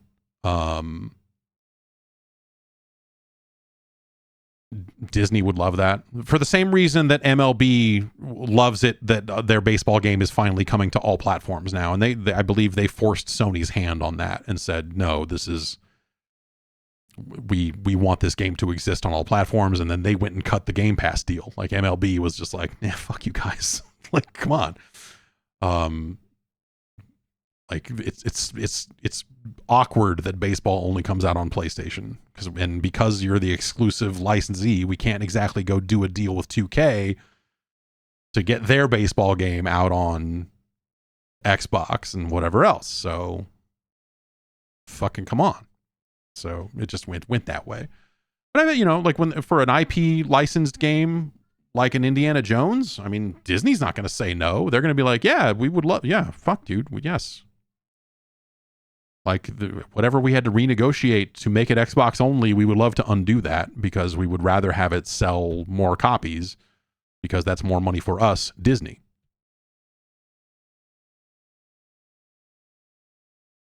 There's a question here from Audio. Andy J says, a bit late, but don't you feel that this would cannibalize existing Xbox hardware sales to the point that any sales made on PlayStation 5 software wouldn't offset the loss in sales of Xbox hardware? I think that Xbox hardware is already not selling at the rate that they want it to. So at this point, I'm going to guess that the math they're doing, or the bet they're going to place, is we bet that we can put these games out, again, not day one, 9 months later, 6 months later, whatever it is. These games will come to PlayStation, these games will come to Switch, or whatever console Nintendo is pushing at that point. And they will sell them there, you know, and that'll be that. Same way Sony handles their PC releases, I think is probably a very sane and defensible way for them to do it without it stirring up more stuff than it has to. Excuse me. And I think that if we look at a lot of the players that want to play games at release and want to play them day one, like, you know, the Microsoft pitch is still, yeah, you should buy an Xbox because then you can just subscribe to Game Pass and get all these games as a part of your subscription. Or I guess pay $70 for it on a PlayStation, you stupid ass. With like the wink and nod of like, actually, we would love for more people to pay $70 for these games. That would be fantastic. Wouldn't that be cool? if people also bought a bunch of these games instead of just doing it on Game Pass. They would love to have it both ways. This is a way for them to have it both ways. And if it happens late enough after the initial release on Xbox, I don't think it touches their console sales in a meaningful way. And I don't think that they're selling consoles at the rate that they want to be anyway. So at this point, I look at it as like there's probably an element internally there who's saying like, hey man, like, okay, what are we going to do? Okay, if we're not going to do this, if we're not going to go get this kind of like, you know, free money on these other platforms, what are we going to do to sell more consoles then? What are we doing there? What do we have to improve something? What is it? How do we get more people to buy an Xbox? Is it ship games? Because that's what we've been trying to do, and that has not been working out. So we need to squeeze more out of our existing games. And that seems like a sane position for them to be in, I guess I would say.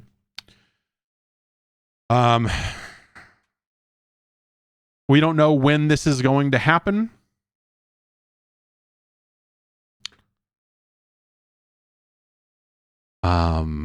But they did say that they would have something to say next week. And so we'll see when that is. It's probably not Valentine's Day. I don't think they would do that, but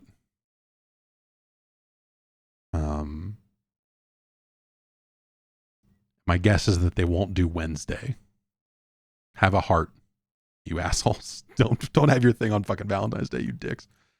Do it Monday. Get it out of the way early in the week. And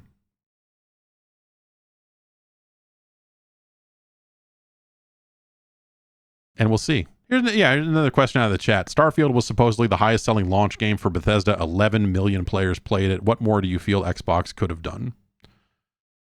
I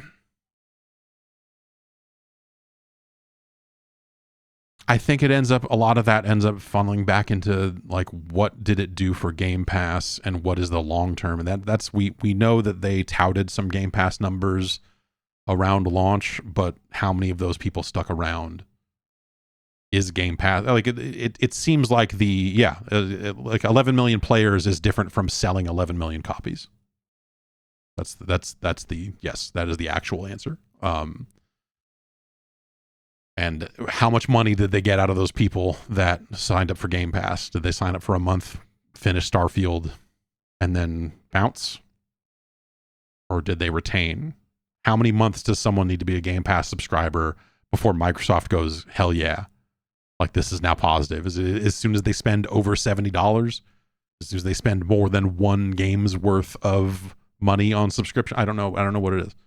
Like what do they want their average like lifetime value of a sub to be? Their LTV.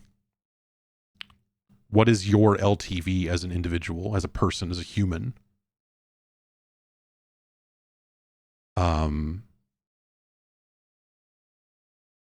So yeah, with that in mind, it just comes down to just like they have expected these games to do to grow the Game Pass number. And as we've seen from some of their earnings reports, like that number is in some cases growing, or they did like, a slight percentage better than they did before. It's one of those things where like coming out of the earnings call, you look at it and you go like, that sounds pretty good. And then like you hear like, oh, but they expected way more. Like, yes, like the numbers are all headed in the right direction, but not at the rate that they've been predicting, not at the rate that they've been hoping for. And it's not growing the way that it seems to have to in order for it to work long term. So I don't know. I'm piecing all this shit together kind of same way you are. With the benefit of a handful of things here and there that I've picked up over the years. So I don't know where we go from, but I'm pretty sure where we go from here is a very minor seeming announcement, considering how fucking ridiculous everyone is behaving about this stuff. And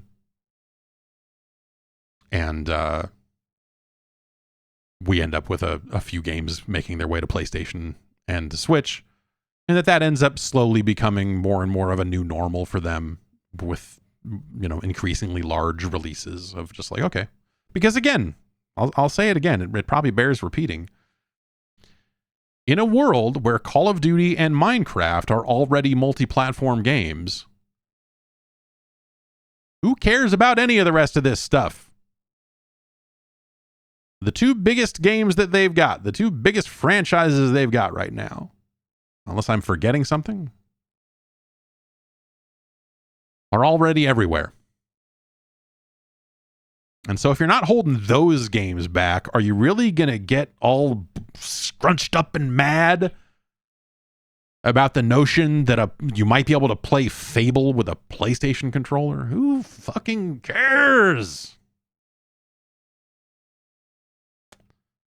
Speaking of PlayStation controllers, Sony also announced some stuff last week. They had a state of play video. There's a video of me watching that up on YouTube if you want to watch that thing.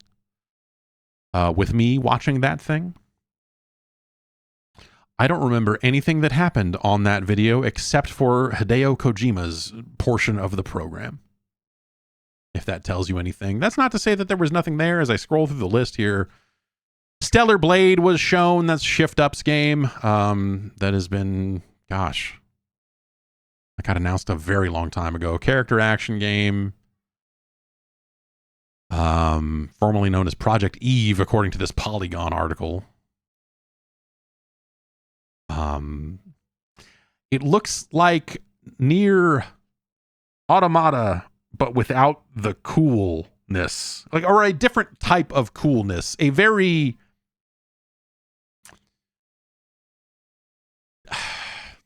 without being weird and art, like without art, with different art, with like a K-pop, like a little hornier, like a not like no, not hornier, because that Nier is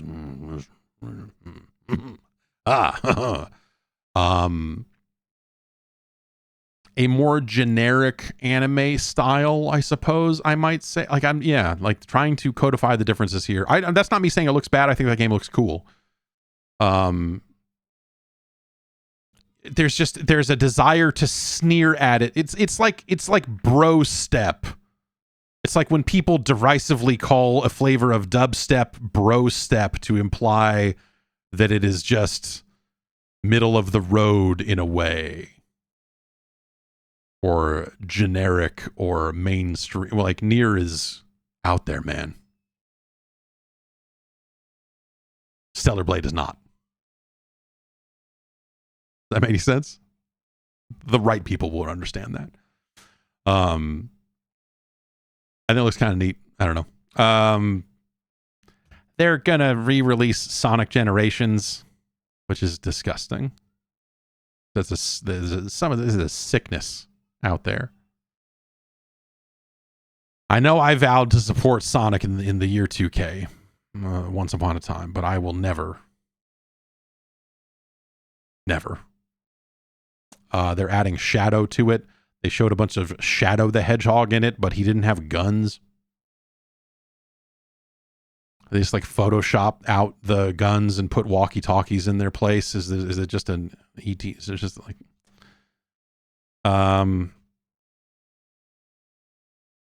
they showed some Silent Hill 2, which I didn't think looked great. They showed a little bit of something called Silent Hill: The Short Message, which also was immediately released, and it looks like them desperately attempting to recapture the fervor that surrounded PT by releasing a free playable teaser of a Silent Hill thing.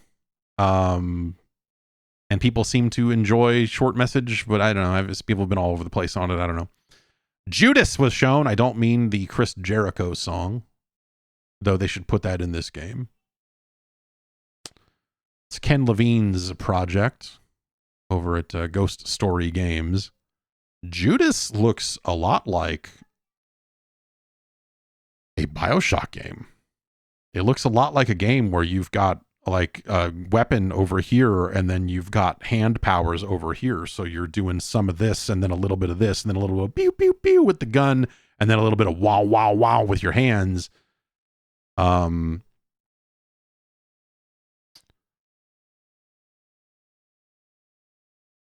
And it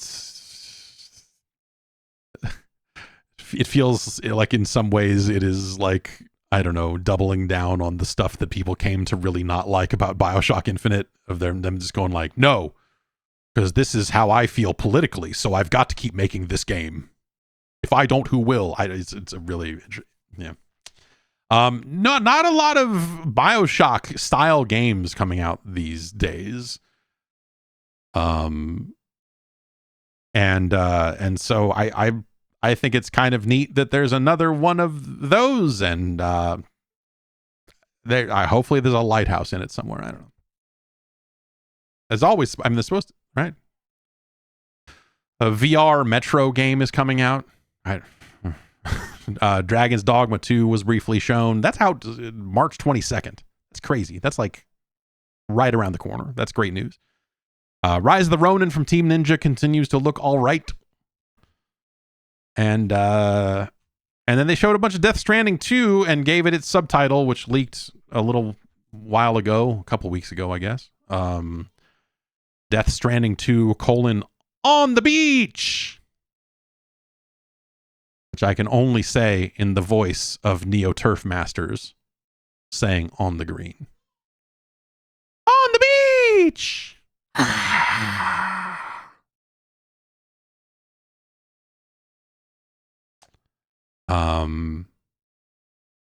It looks like a bunch of beautiful gibberish and a bunch of weird, dumb nonsense. And is Sam Porter Bridges going to join an organization called Drawbridge, and then they're going to go to Mexico and expand the chiral network in there, and then it's like, should we have connected it all? Dun, dun. You're like, oh my God, you're right. The internet is destroying us. What an amazing... Sorry. There's a marionette that moves in stop motion frame rate that hangs off of Sam's hip. Fuck it. I'm in. I will at least try this game out. As someone who did not like the first game, I am happy to try it because, boy, does it look ridiculous. And then, yes, a man with a guitar fights and a Joker smile then goes and he has a guitar that's also an axe, but also is an axe. Get it? It works in layers. And when it boils down to you mostly holding down both triggers and carrying packages from place to place, that'll be funny. They also announced a new game from Hideo Kojima.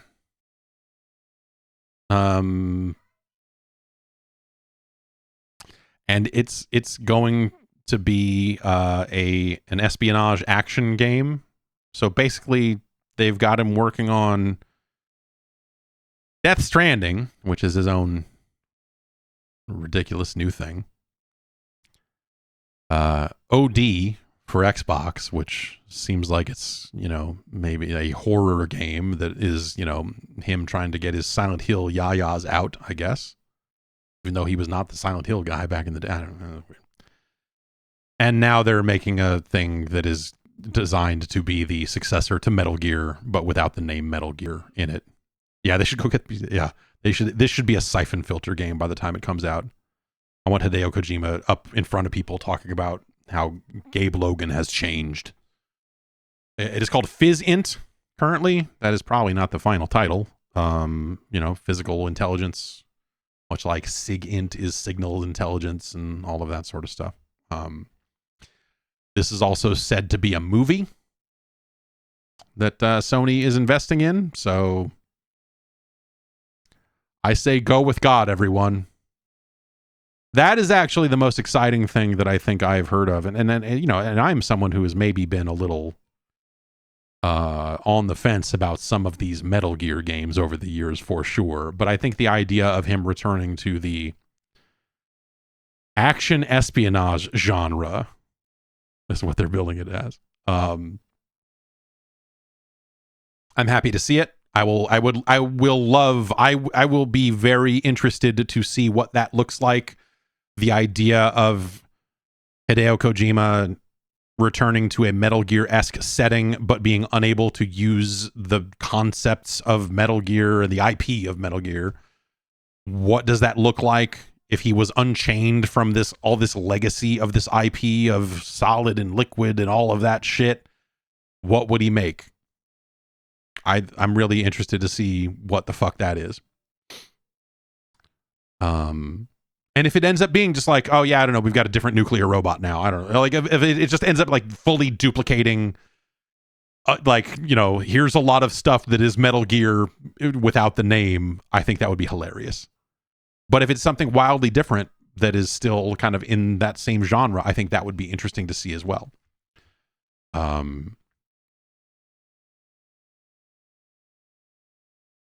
You know, like what? Yeah, transceiver conversations. Yeah, you know. Anyway, I very much want to see that when that is ready to be shown. I think that's intriguing. Just to see, like, hey, freed from the legacy of Metal Gear, what will you make? And will it just fall into the same tropes and traps and everything narratively that Metal Gear fell into, or will it be a different thing? Will it integrate FMV because of its ties to a movie? Like, it's, you know, if it's going to be this kind of, you know, multimedia release that will also be a film of some kind, what does that mean? And does he make any games after this, or once he's got a movie credit, if that movie does well, does he fully make the switch and just go like, all right, man, finally did it. We just make movies now. Fuck off.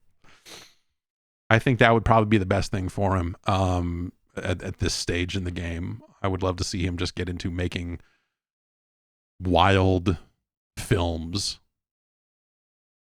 At the end of that, they also said that they were going to have something this week dedicated to the Final Fantasy, the next chapter of the Final Fantasy remake.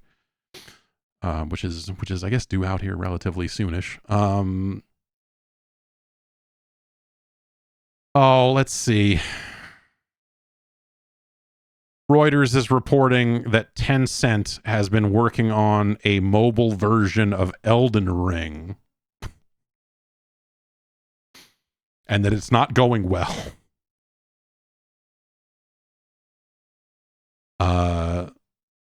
The story here is that they've been working to adapt Elden Ring into a mobile game. 3 people familiar with the matter said, as it searches for a new hit to refresh its aging stock of games. Yeah, I guess, you know, Tencent kind of not finding what's next here. They acquired the licensing rights in 2022 and says that they set up a team of a few dozen people to work on a prototype, but progress has been slow.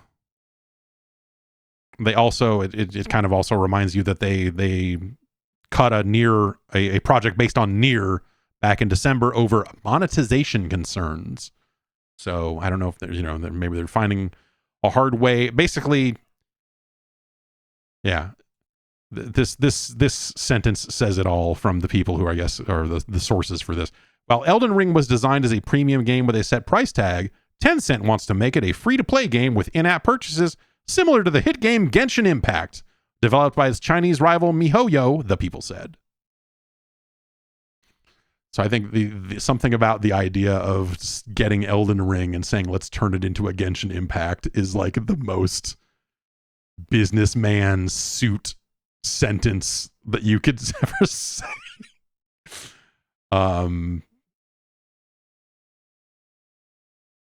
Yeah, it just that seems ridiculous. But I also understand, I guess, why they would potentially try to do that. I don't know.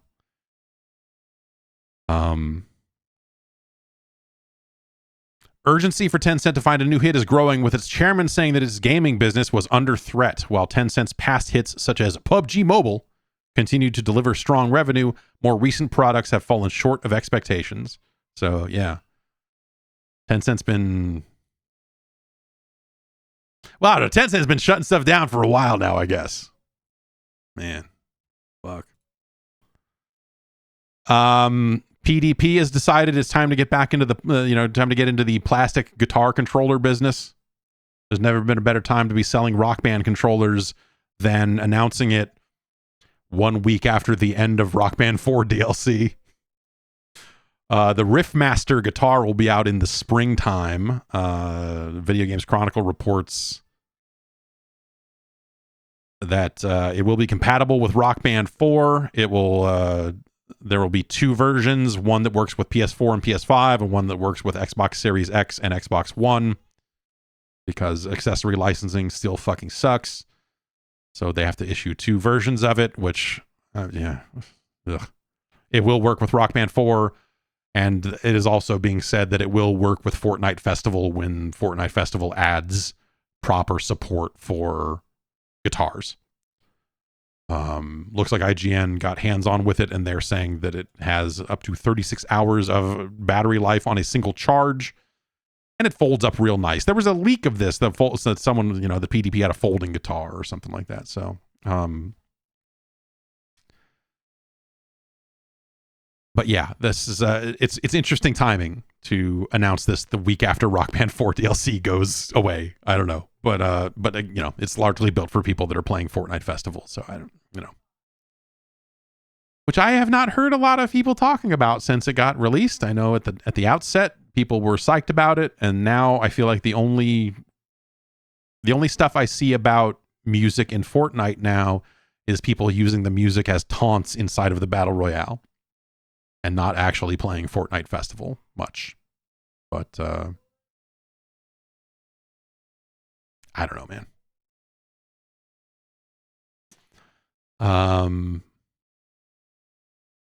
GameDeveloper.com is reporting that Square is reviewing its production pipeline as a way to counter sputtering sales. This, I guess, is originally a Japanese report out of Bloomberg. That it is kind of a pivot that they're hoping to revitalize its game business. Takashi Kiryu, who's the president and representative director of Square Enix, is suggesting that they will become less reliant on outsourcing studios and focus on producing large-scale titles internally, where they focus on improving the quality of its releases and driving profit. That kind of sounds like the exact opposite of them going, well, maybe not. I was going to say, the idea of like, hey, instead of making bad games, let's make good games. I think that's a great plan. Especially for a company that has been wasting a bunch of time talking about fucking NFTs and AI and all this other horse shit for the past couple of years. What if instead they stopped wasting a bunch of time pulling their goddamn puds about all this blockchain bullshit and just got back to making some video games that people might actually want to play? Bold. Multiple people who attended the conference call told Bloomberg that Square wants to implement its new system in April and will bake additional procedures into its workflow to better assess the quality of projects at an earlier stage. So maybe that means they'll kill stuff earlier in the process before they've wasted a bunch of money on a game they know is not going to hit. I guess this is what happens when you sell off all your Western studios, right? Square has no one left to blame when the numbers are down. They say it was a weak performance of their existing games within its smart devices and PC browser subsegment, and waning sales in the MMO game subsegment negatively impacting their results. So I guess are the Final Fantasy MMOs now the games that they will point to every month and go, we were doing fine until those guys dragged it down. I don't know. Yeah. Net sales within the company's HD game subsegment increased thanks to the release of titles like Final Fantasy XVI, Final Fantasy Pixel Remaster, and Dragon Quest Monsters: The Dark Prince. So, I don't know. Seems like they're trying to streamline their process for making those games so that they can make them more profitably. Because, Final Fantasy sometimes is not the most efficient production process from the sounds of things. So I guess that makes sense. And that's going to do it for the news. Whew. It's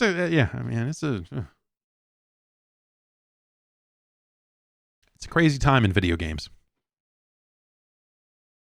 very tired. But you know, like to put it all into, I don't know. This feels all of this Xbox stuff, but really the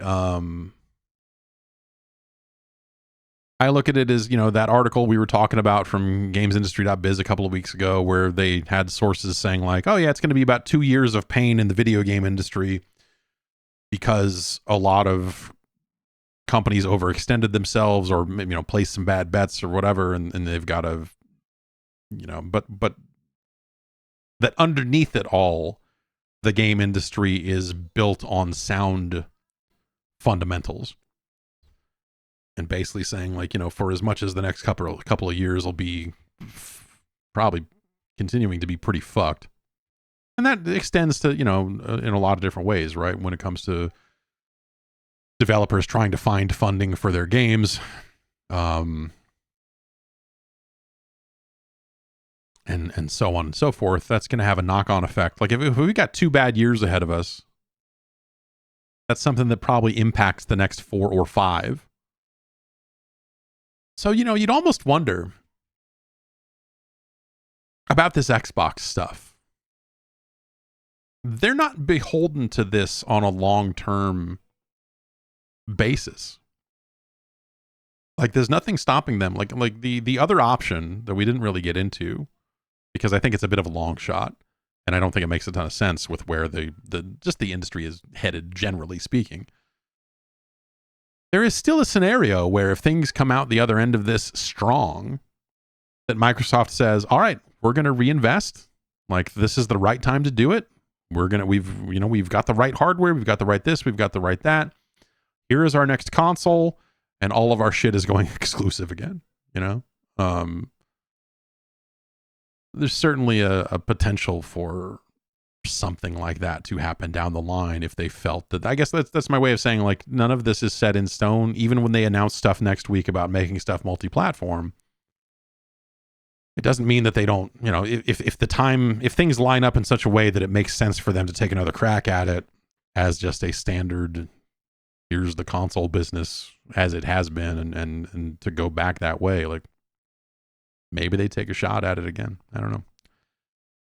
I don't think that makes a ton of sense, but you know, maybe there's room for it and depending on what Sony decides to do.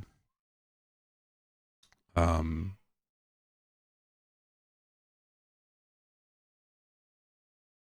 was going to say, or maybe there's another player coming in, but I you know,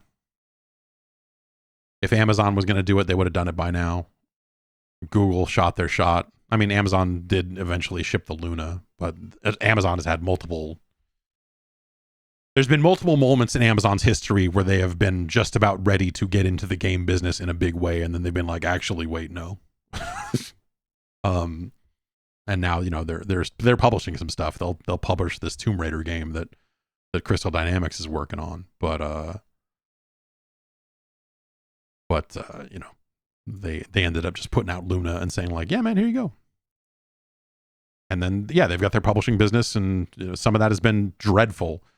Remember that they did that game they did that driving game last generation, that fucking driving game for whatever the TV show, the fuck is the name of it? The TV show with all the British dudes where they were all fucking horrible assholes, and then they started the Grand Tour. That was the one they went to go. Yes, Top Gear. The Top Gear guys that went to go do the Grand Tour. They put out a game around that was supposed to tie into the episodes of the show. And I remember getting my hands on that game and being like, this is a terrible driving game. Holy smokes, this game is shit. It is like compared to other driving games, you know, like on its own, it's like whatever, but disturbingly bad. And so the idea of like, here's Amazon shipping video games and this is what you got is this Grand Tour game. And you're like, this is holy shit, man. Crazy. But you know, who else would be a big enough player to enter this space and really go at it, you know? I don't know. It's, yeah, you know, someone in chat says Valve. And so when I'm talking about the potential, like, what if Xbox just became literally a PC instead of PC parts running a closed off OS, there's no reason why Valve couldn't take the exact thing they're making and ship it without a screen and just have it plug into a television, right? I mean, if they wanted to make that device, I mean, you could probably make that device right now, right? Like, you could probably either gut a real Steam Deck, or you could just, like when they were showing the Steam Deck off to developers, they said, here's the hardware, here's the PC hardware and the version of Linux we think you should use if you want to test your games about what the Steam Deck is going to be. And so you could just take that configuration, build it, put Linux on it, and build your own, I guess. But what if Valve put out a couple of different devices and just like brought back the Steam machine, or partnered with people to do the Steam machine? They could. Yeah, why should they? It's a good question. Like, why would Valve do it? I don't know. Because why would they do the Steam Deck? They did it. It's cool as fuck. And if the console, why would they do it? I think the answer to that is because once they get their own kind of flavor of Linux running on their own specific type of hardware, and once they do the Steam OS thing, and once they get there on the Steam Deck like they have, now that they're there, the reason consoles exist in the first place is because there are people that don't want to have to fiddle with shit. They want an easy experience of turning on a thing, pushing a button, and playing a game. And Valve already has that. They have all of those pieces in place. There are some games it won't play because of the anti-cheat stuff, obviously, but like, Valve already made that. And so if they made it in a console, I think that would be attractive to some people. It'd be like, hey, what if you could play all these demos and all the Steam sales that happen all the time? What if you could have a device what if you just had a device that just did that and connected to Steam, and you had another console? Like, yeah, they could do it. Is it a big enough market to bother doing it? I don't know. I mean, how many Steam Decks have they sold? 4 million, maybe? It's not a big enough market right now, but that's when I talk about, like, what if the future of Xbox also enveloped the future of all of these, I mean, not the Steam Deck, but like the, your Asus ROG Allies and like that type of portable PC, and all of that just became part of the Xbox ecosystem as a result of Windows just getting better about running on devices like that. Hey. That's a way you could do it. Is it the most cost-effective way? I don't know.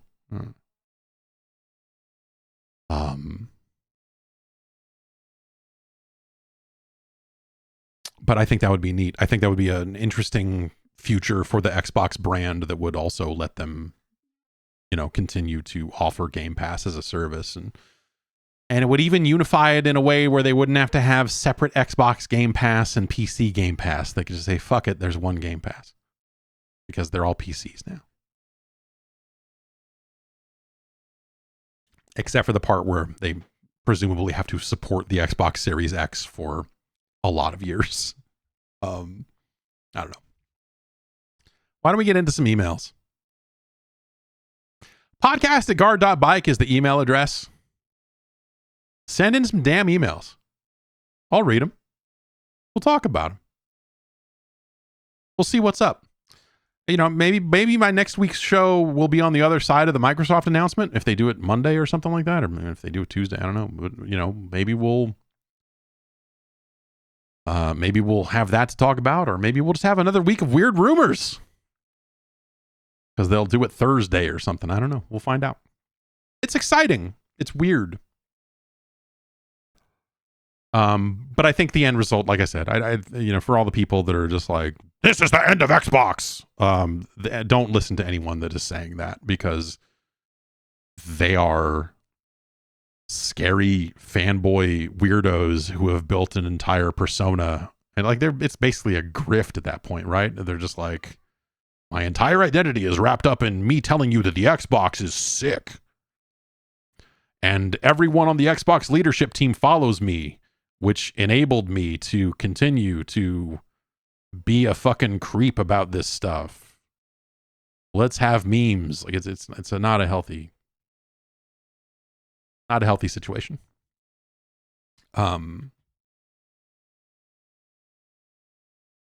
Anyway, don't listen to anyone that fucking tries to tell you that this shit is over, because it's at the end of the day, Microsoft will always have some kind of gaming business. They did before the Xbox. They will after. A lot of emails have come in so far this morning. So, oh, geez. Just the title on this one frightens me.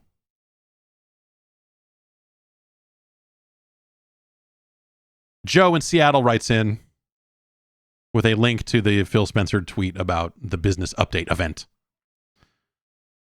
and says that announcing the business update event is by itself super weird, a public-facing business presentation. But anyway, folks seem to be presuming this announcement will be about Xbox going multi-platform with some games or something. The replies are genuinely fascinating. Many people seem to be treating this possible change in the Xbox business as a slight against them personally. A capitulation and a weakening of the Xbox brand. Why are people like this? If the green game box becomes obsolete, just buy the blue one. Is it just a weird American thing? A consumerism thing? I guess people make other brands their personalities too, like Apple, sneakers, fucking Tesla. It's anthropologically alarming and interesting how brands can take over sections of people's brains. I also assume the people getting offended by corporate strategy are a vocal minority. My group of gaming buddies who all have Xboxes had not heard about this and responded with, oh, okay, when I told them that Forza might come to PS5. Who cares? Why does anybody care? Joe, you're right. And now I'm going to click on this, and this is the first reply I see on Twitter to the Phil Spencer tweet is, Phil, we love you, but great games do sell consoles.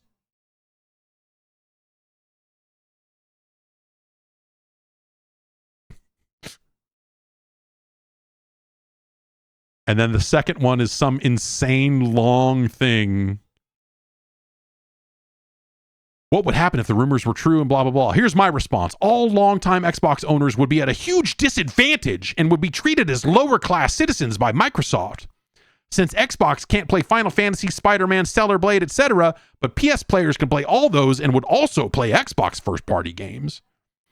After so many years waiting for consistent delivery of great exclusives and enduring hate from PS fanboys and the media, Xbox players would feel betrayed and fooled. And then there's like, he's got a 7-step plan of what would happen.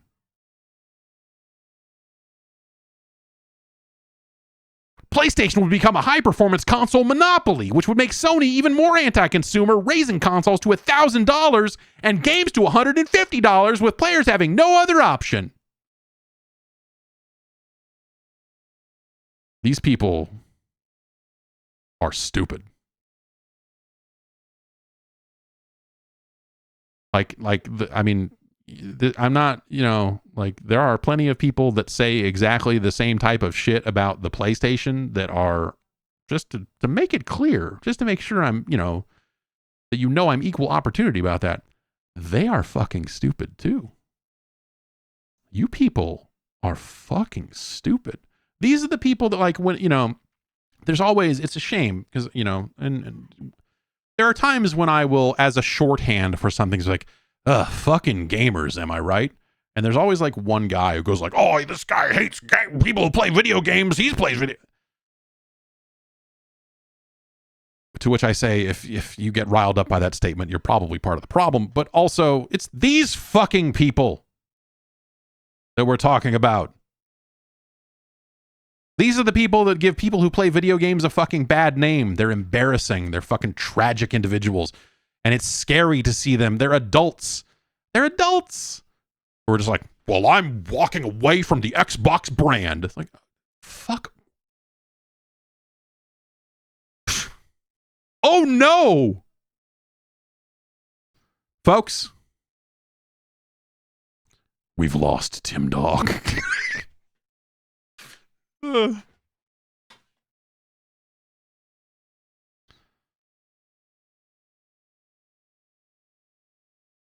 This guy says, I believe in and support the Xbox brand. I look forward to hearing what you have to say. Please don't devalue the Xbox console by making everything multi-platform.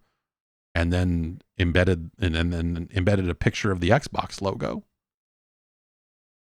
This is not the same guy who did the song Fuck Compton. That Tim Dog sadly passed away in 2013. He faked his own death and was missing for a while. So people were like, Tim Dog's dead. And then it turned out Tim Dog was not dead.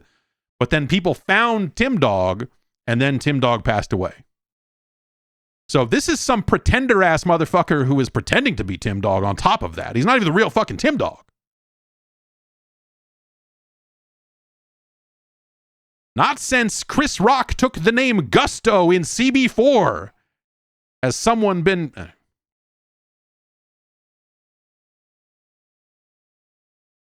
I shouldn't even read these, man. Oh, here's Tim Dog now.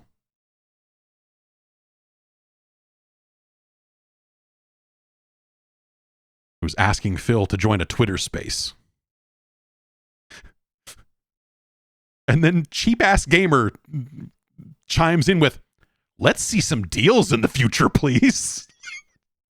That's on brand. The deals account is just looking for deals, baby. Looking forward to it, Phil.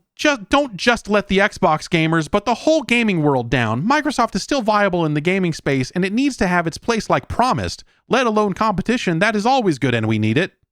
Like, that's not a cohesive.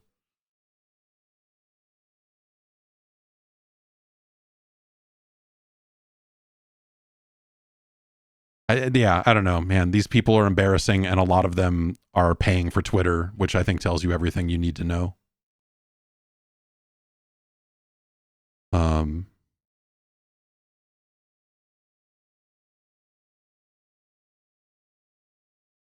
But someone here, there are some people that are getting down to the right business here, and they're asking the hard questions here in the replies here to Phil Spencer.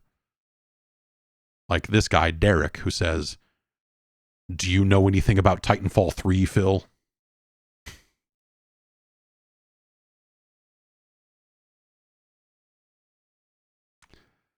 I don't know, man. It's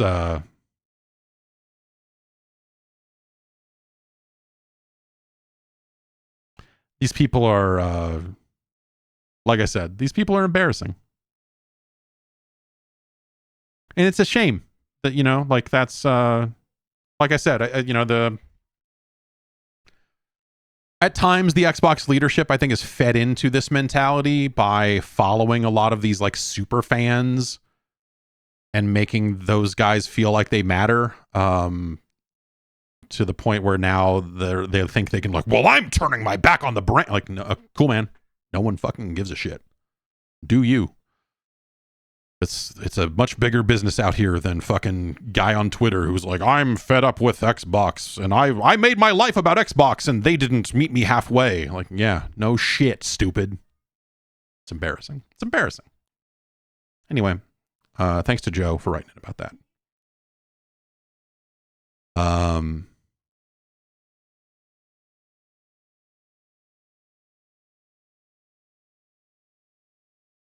What am I looking at here? This is, okay. That's someone sent a big photo that isn't loading properly. David from Texas writes in, one upside of all the Xbox shenanigans is that we might see the return of how huge Microsoft's franchises used to feel. I remember the hype during Halo 2's launch, walking into a 7-Eleven and being bombarded with Master Chief Slurpee cups, Doritos Master Chiefs, Xbox Mountain Dew. Hell, you can even buy Halo 2 at midnight at select 7-Elevens. I believe that was Halo 3. Not 2, but yes.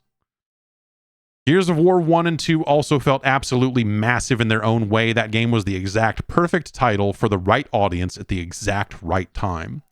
It feels like Halo Infinite came and went. Halo multiplayer is just kind of there, and Gears 5 felt like a much quieter release. I hope Microsoft takes the time to backport a lot of their classic franchises to PlayStation. It would be cool to see these franchises get rejuvenated by a whole new audience, because these franchises on Xbox were never going to reach much further than the extremely small Xbox user base. Plus, I'm sure it's much easier to justify big marketing spends on a much larger platform like PlayStation 5 and the Switch 2. What a crazy time. Yeah, I agree with you. I would love to see that. We do see, you know, like, so as an energy drink, as something of an energy drink, as a insider in the energy drink industry, as an energy drink expert, that is where the sponsorships seem to go these days. But it's like a very limited number of games, and it feels very bland. I don't know, like it doesn't matter. Like when the brands unite, it can be fun. Yes, that's me. I'm the Tim Dog of energy drinks. I'm turning my back on Rockstar because of how hard they're making it to find fruit punch in stores, and now I only want to buy the C4 Ultimate Fruit Punch. Okay, Rockstar, I'm not coming back. And then cut to a footage of me hitting a can of Rockstar with a hammer and breaking it. What were we talking about? Oh, it's Call of Duty. There'll be like some double XP thing of like buy a can. I think it was Monster this year. And you can open the cans and get double XP. And then there were Starfield cans of Rockstar, and they're still out there. It's like specifically Rockstar Silver Ice are the ones that I see that still have some Starfield branding on them. But yeah, I don't know, man.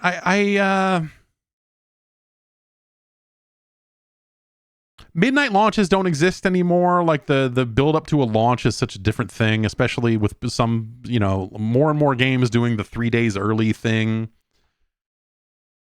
Like the big focal point of a marketing campaign, which I you know, we all like to think we're above it, but I like it when the games feel massive, when they feel like pop culture events, when it's like, oh my fucking God. This thing is everywhere. We've got to go get it. Like Halo 3 was all over the place. There were a lot of games that were everywhere. Teenage Mutant Ninja Turtle Pizza Hut combos, for example. By the way, as an addendum to the email from last week about using the coupon in a Teenage Mutant Ninja Turtles NES cartridge decades later, we did find out on the Discord that was a sealed copy of the game that they opened in front of the Pizza Hut person to get the coupon out. It was not just in the box. It was, they literally opened the seal on the game. Amazing. I'm all for it.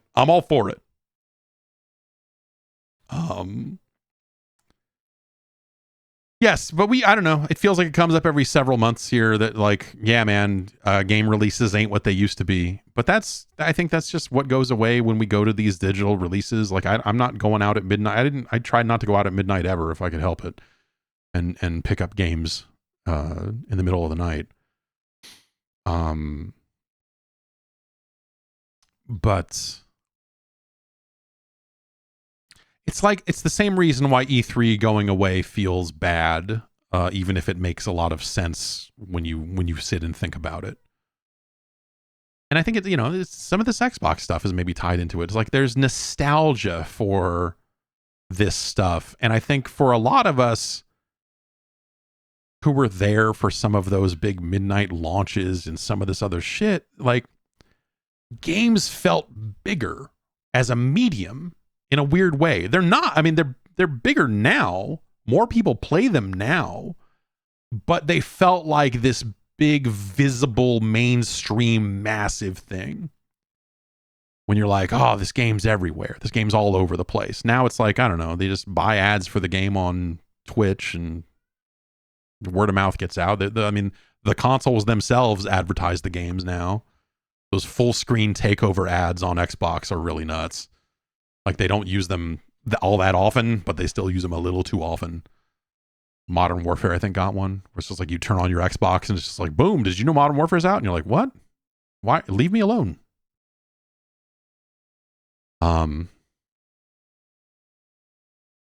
But yeah, I think that a lot of we'll see. Yeah, we'll see what happens when GTA 6 comes out, right? I mean, that feels like it is the last landmark. You know, Call of Duty comes out every year. That's not to say that Call of Duty is not a big deal, but you can set your watch by it.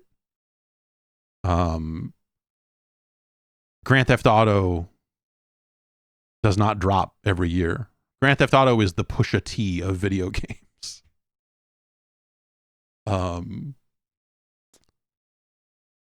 And so, you know, that anticipation will be off the charts, and it will be mainstream in a way that, like, for a lot of other games, it's not. So I'm curious. Yeah, we'll see, man. Maybe the GTA 6 launch will be ridiculous, but it probably won't be. People will just order it and whatever. Like, people will be hyped about it. It'll be big on social media. People, you know, will take the day off to play GTA 6 and all that other shit, right? And it'll be big. It'll be huge. It'll probably be one of the biggest launches, but it's not going to magically turn into... No one's going to set a car on fire because GTA 6 is coming out. I want that type of escalation. Midnight launches need to be dangerous. I want to go out to the desert and see Xbox 360 games before they come out. That's what I want, man.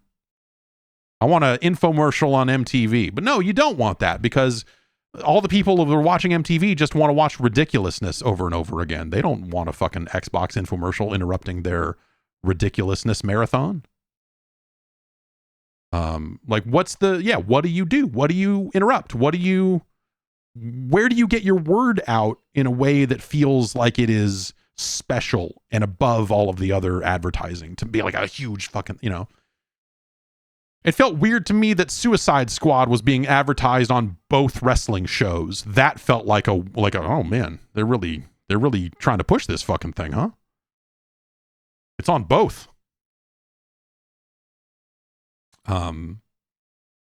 Yeah, burn the GTA 6 logo into the goddamn moon. Fuck it. Super Bowl. Yeah, I mean, the other thing I would say about GTA 6 is, even if the timing lined up and they could buy an ad for it on the Super Bowl and have that be relevant, GTA 6 sells itself, baby. They would not need to buy a Super Bowl ad. So, those days are probably never coming back. The days of Halo game fuel and Halo Doritos and Halo, you know, like that ship feels like it's sailed. And that's probably okay, but it feels like we're missing something. It feels like, you know, and again, I think the younger players are never going to feel this way about it. It is purely a nostalgia thing. But yeah, I hate that I miss it too, because it's marketing. It's like, we shouldn't feel this way about marketing. It's marketing. But sometimes marketing can be really engaging and really crazy and make something feel like it's everywhere in a way that makes games feel bigger. That to me is the thing, you know, and because we don't see that stuff anymore, sometimes it feels like video games exist off to the side again. And it's not the case. It's not true. Like, we look at the numbers. Tons of people are playing video games. A lot of them are doing it on phones, but you know what I mean. All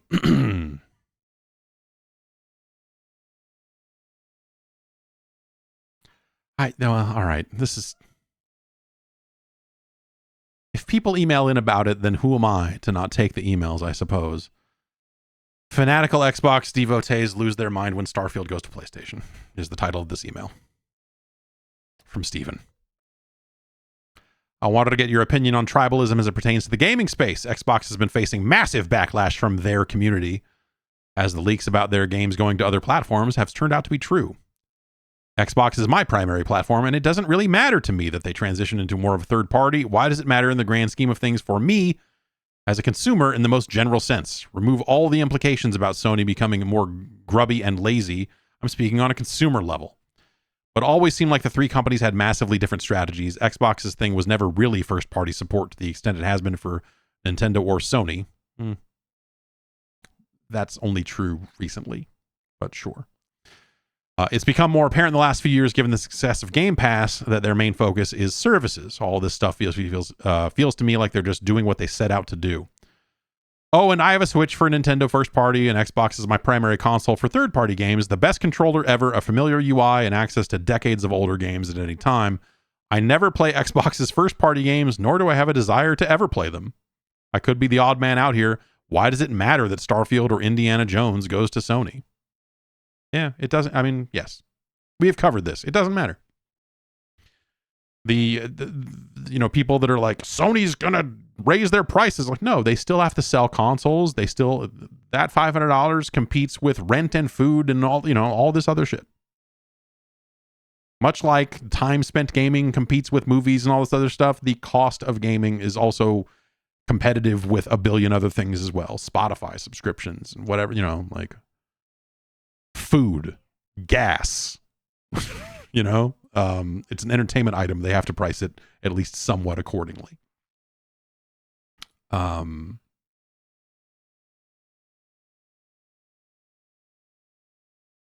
Steven says, he never plays Xbox's first party games, nor does he ever have a desire to play them.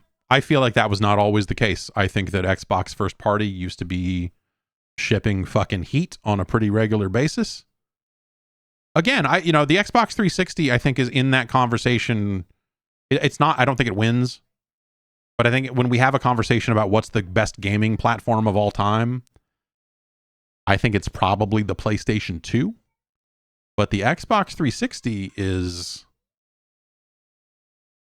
amazing. It's an amazing device. It's an incredible platform. And what it did for gaming in an online sense, in a social sense of friends lists and competitive leaderboards and like all the other stuff on that, like the Xbox 360 helped define what we think of as online gaming in this day and age, but Tony Hawk 3 came out on the PlayStation 2, so it went. No, it's not that simple. But I think the Xbox 360 is one of gaming's greatest consoles. Yeah, it's up there, PS2 and the Super Nintendo. It's right there, I think. And then it all fell apart, I guess. Let's see. Ben in Boston writes in, PlayStation has a reputation for a sort of cycle of hubris. They get a big head when they're doing well and then overstep. The most often cited example being their success with the PlayStation 2, leading to the infamous PS3 launch. They were then humbled and rebuilt with the PS4. Now that they're dominating again, do you think we'll see the same pattern? Do you expect them to push their advantage too far in the coming years?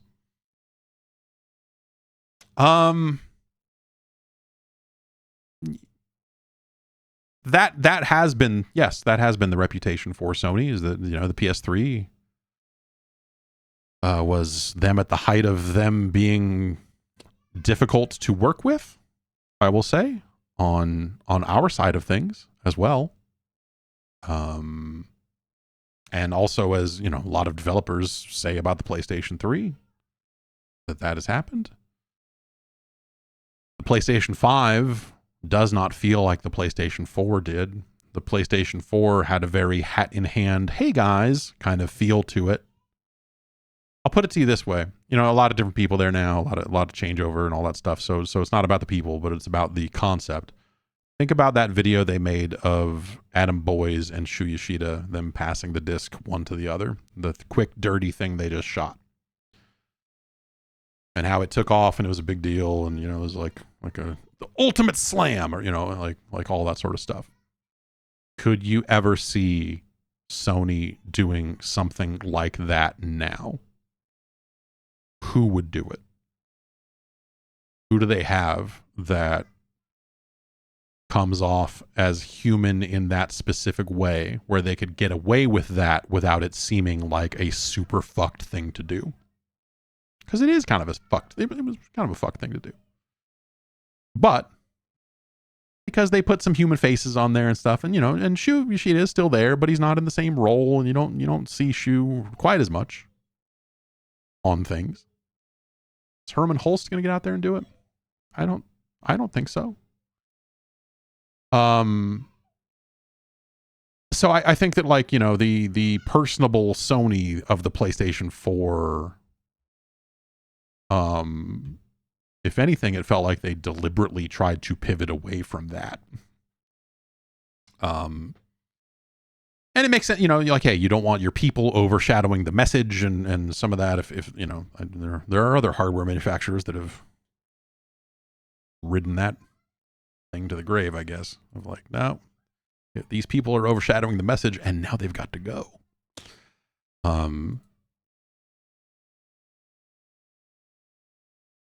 But yeah, it's I think that, I think already Sony is kind of not quite. I would not go so far as to say they are back on their bullshit, because there are a lot of great people that have been with Sony on the US side. Like the people I interact with at Sony these days, many of them have been there for a very long period of time. And they've been great to work with. They're very easy to work with. They're extremely easy to work with when it comes to, like, hey, can I get my hands on this game? Is this, they are very, Sony's very good about sending things out early, generally speaking, when it comes to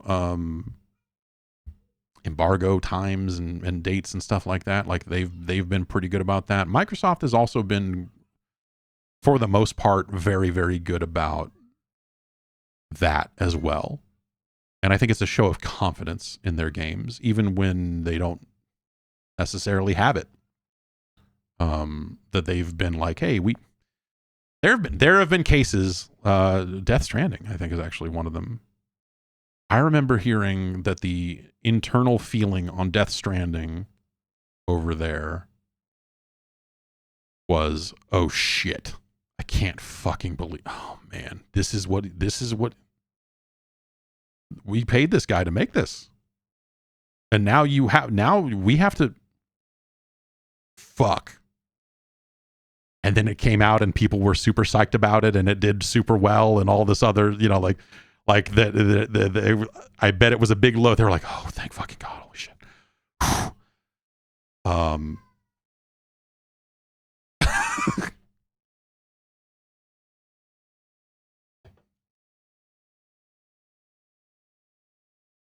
Yeah, it's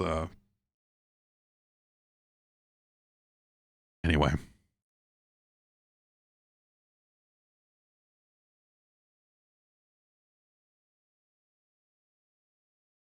Here's someone who is going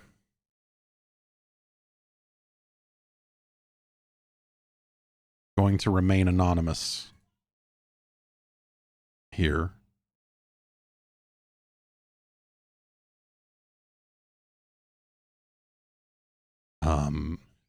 From someone who has done some time in the video game industry, I suppose.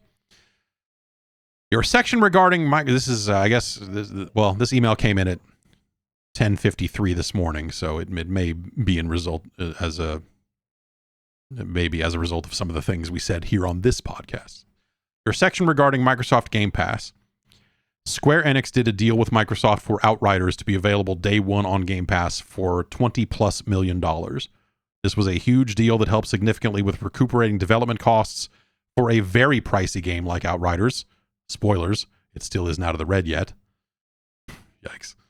I've heard from other developers that in recent times the Game Pass money has dried up and Microsoft are giving a fraction of the money previously offered. This is perhaps indicative of a shift in strategy from Microsoft on their priorities. Yeah, so yes. I have also heard that a lot of the Game Pass deals have dried up. And when we think about an era when they were willing to pay over $20 million for a game like Outriders, that is far less likely to be the case these days. And this is what I was getting at earlier when I was talking about the idea of propping up Game Pass. And the best thing you could use to prop up Game Pass is to have great first party games. And that's been the problem. And so there's been a case where they're like, shit, we don't have this first party lineup. And so my understanding was that at some point, some of the budget that they had been like, this is going to be our first party game making money, when those games got delayed, when those games didn't come together, when they were like, okay, let's take some of this and give it to the Game Pass people, because you guys got to go out there and find some fucking games for us, because ours all just got canned. Ours are bad and they're not coming together. And this game got canceled. This happened. Go out there and find some games for Game Pass. They can only do that so many times before at some point Game Pass looks like it's just not going to sustain itself forever.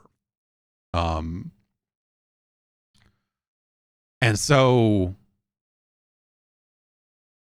the thing that Microsoft needs that they don't have, and, you know, Steven, who emailed earlier, says he doesn't even play Xbox's first party games. And I can't necessarily blame him. There's some good stuff in there, but like, it hasn't felt vital the way it did years ago. And that's been the problem, right? Is it's too many games like a Crackdown 3, where you go like, sweet man, I'm glad I didn't have to pay money for this game because it's not worth any. But I'm happy to play it here as part of this subscription that I already have. But you can't live on that forever. You need to have hits. You need to have, it's always been a hit-driven business, but when you're running a subscription service where you need to retain those users, you need things that keep them there. And you can go out and pay for those third-party things, like an Outriders, which is, hey, listen, I like Outriders. I would rather play Outriders than Suicide Squad Kill the Justice League.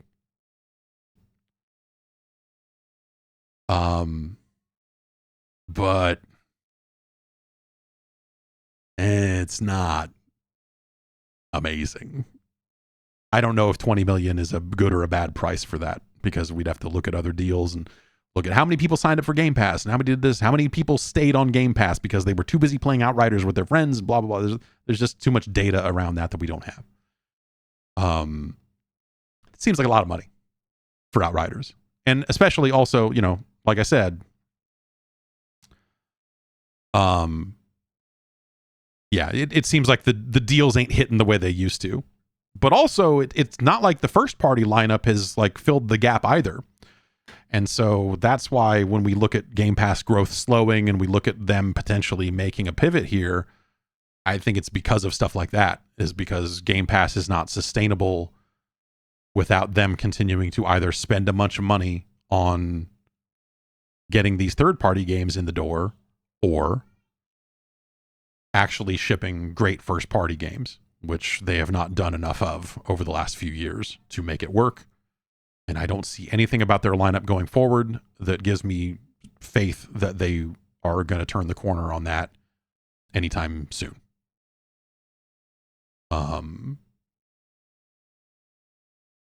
Everyone likes Pentiment. It's not going to do the sort of numbers that it needs to shoulder that burden, along with a handful of, you know, Hi-Fi Rush and some of these other like good but maybe smaller kind of games. People need to feel like the best game that came out that year launched on Game Pass. You know, and go like, wow, 5 of the 10 best games of the year came out on, you know, yeah, Pal World, except that they're not even, they can't even capitalize on Pal World, like we were saying. Like, they're not even, doesn't even feel like they're marketing it. But also, it sounds like that Xbox version of Pal World is not the version you want to play, because it's limited to 4 players and it's, you know, maybe not the same build and blah, blah, blah. Yeah, yes. Spring Break My Heart is exactly right. It says, in theory, Pentiment and Hi-Fi Rush should be the supporting games for their aces, like a Halo or a Forza or a Starfield. Yes. Like, if you've got those games working underneath, if you've got those mid-carders, while your top guys are out there, you know, getting the majority of the face time, like, yeah, man, absolutely. Absolutely. But yeah.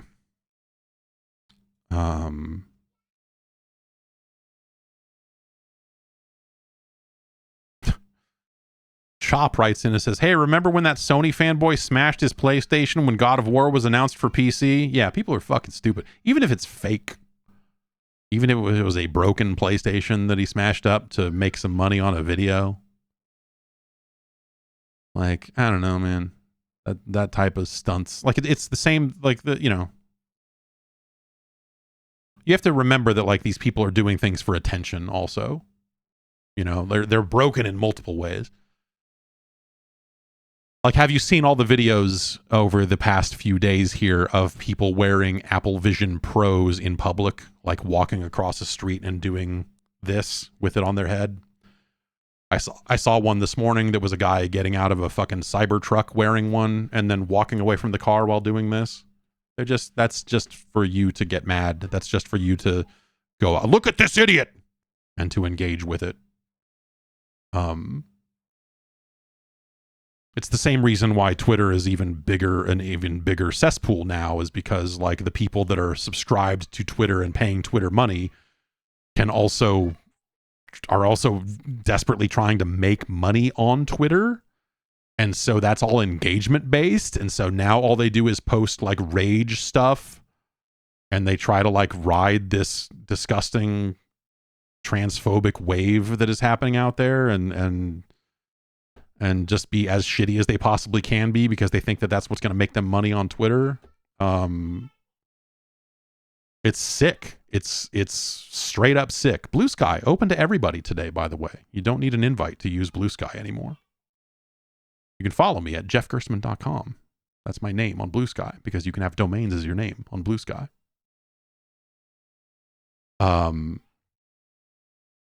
So, I think a lot of this fanboy shit was all, and it's been there longer than Twitter, certainly. Like, we got fucking emails and garbage. We got garbage from people when Sega pulled out of the Dreamcast business, saying, like, you helped kill the Dreamcast because you are PS2 fanboys and this and that. And it's just like, what the fuck is wrong with you people? They've been broken for years, but social media just amplifies it in a really disturbing way. But I don't know. I'm going to get going. That's it for the show. Thanks everybody for hanging out. We'll be back next week with another podcast, but we'll be back tomorrow. We'll stream some games or do something. I don't know. I got all the achievement points in Sonic the Fighters on Xbox Live for the 360 version. So no matter what happens next week, that's done. In the meantime, have yourself a great week. Come back by either tomorrow or Friday. We'll stream some 8-bit Nintendo games or something. And we'll figure out when Microsoft is going to do its thing. And yeah, Helldivers 2 is right around the corner here. So, and fucking Foam Stars just came out this morning. I don't know. There's stuff. So have a great rest of your day, and I'll see you soon.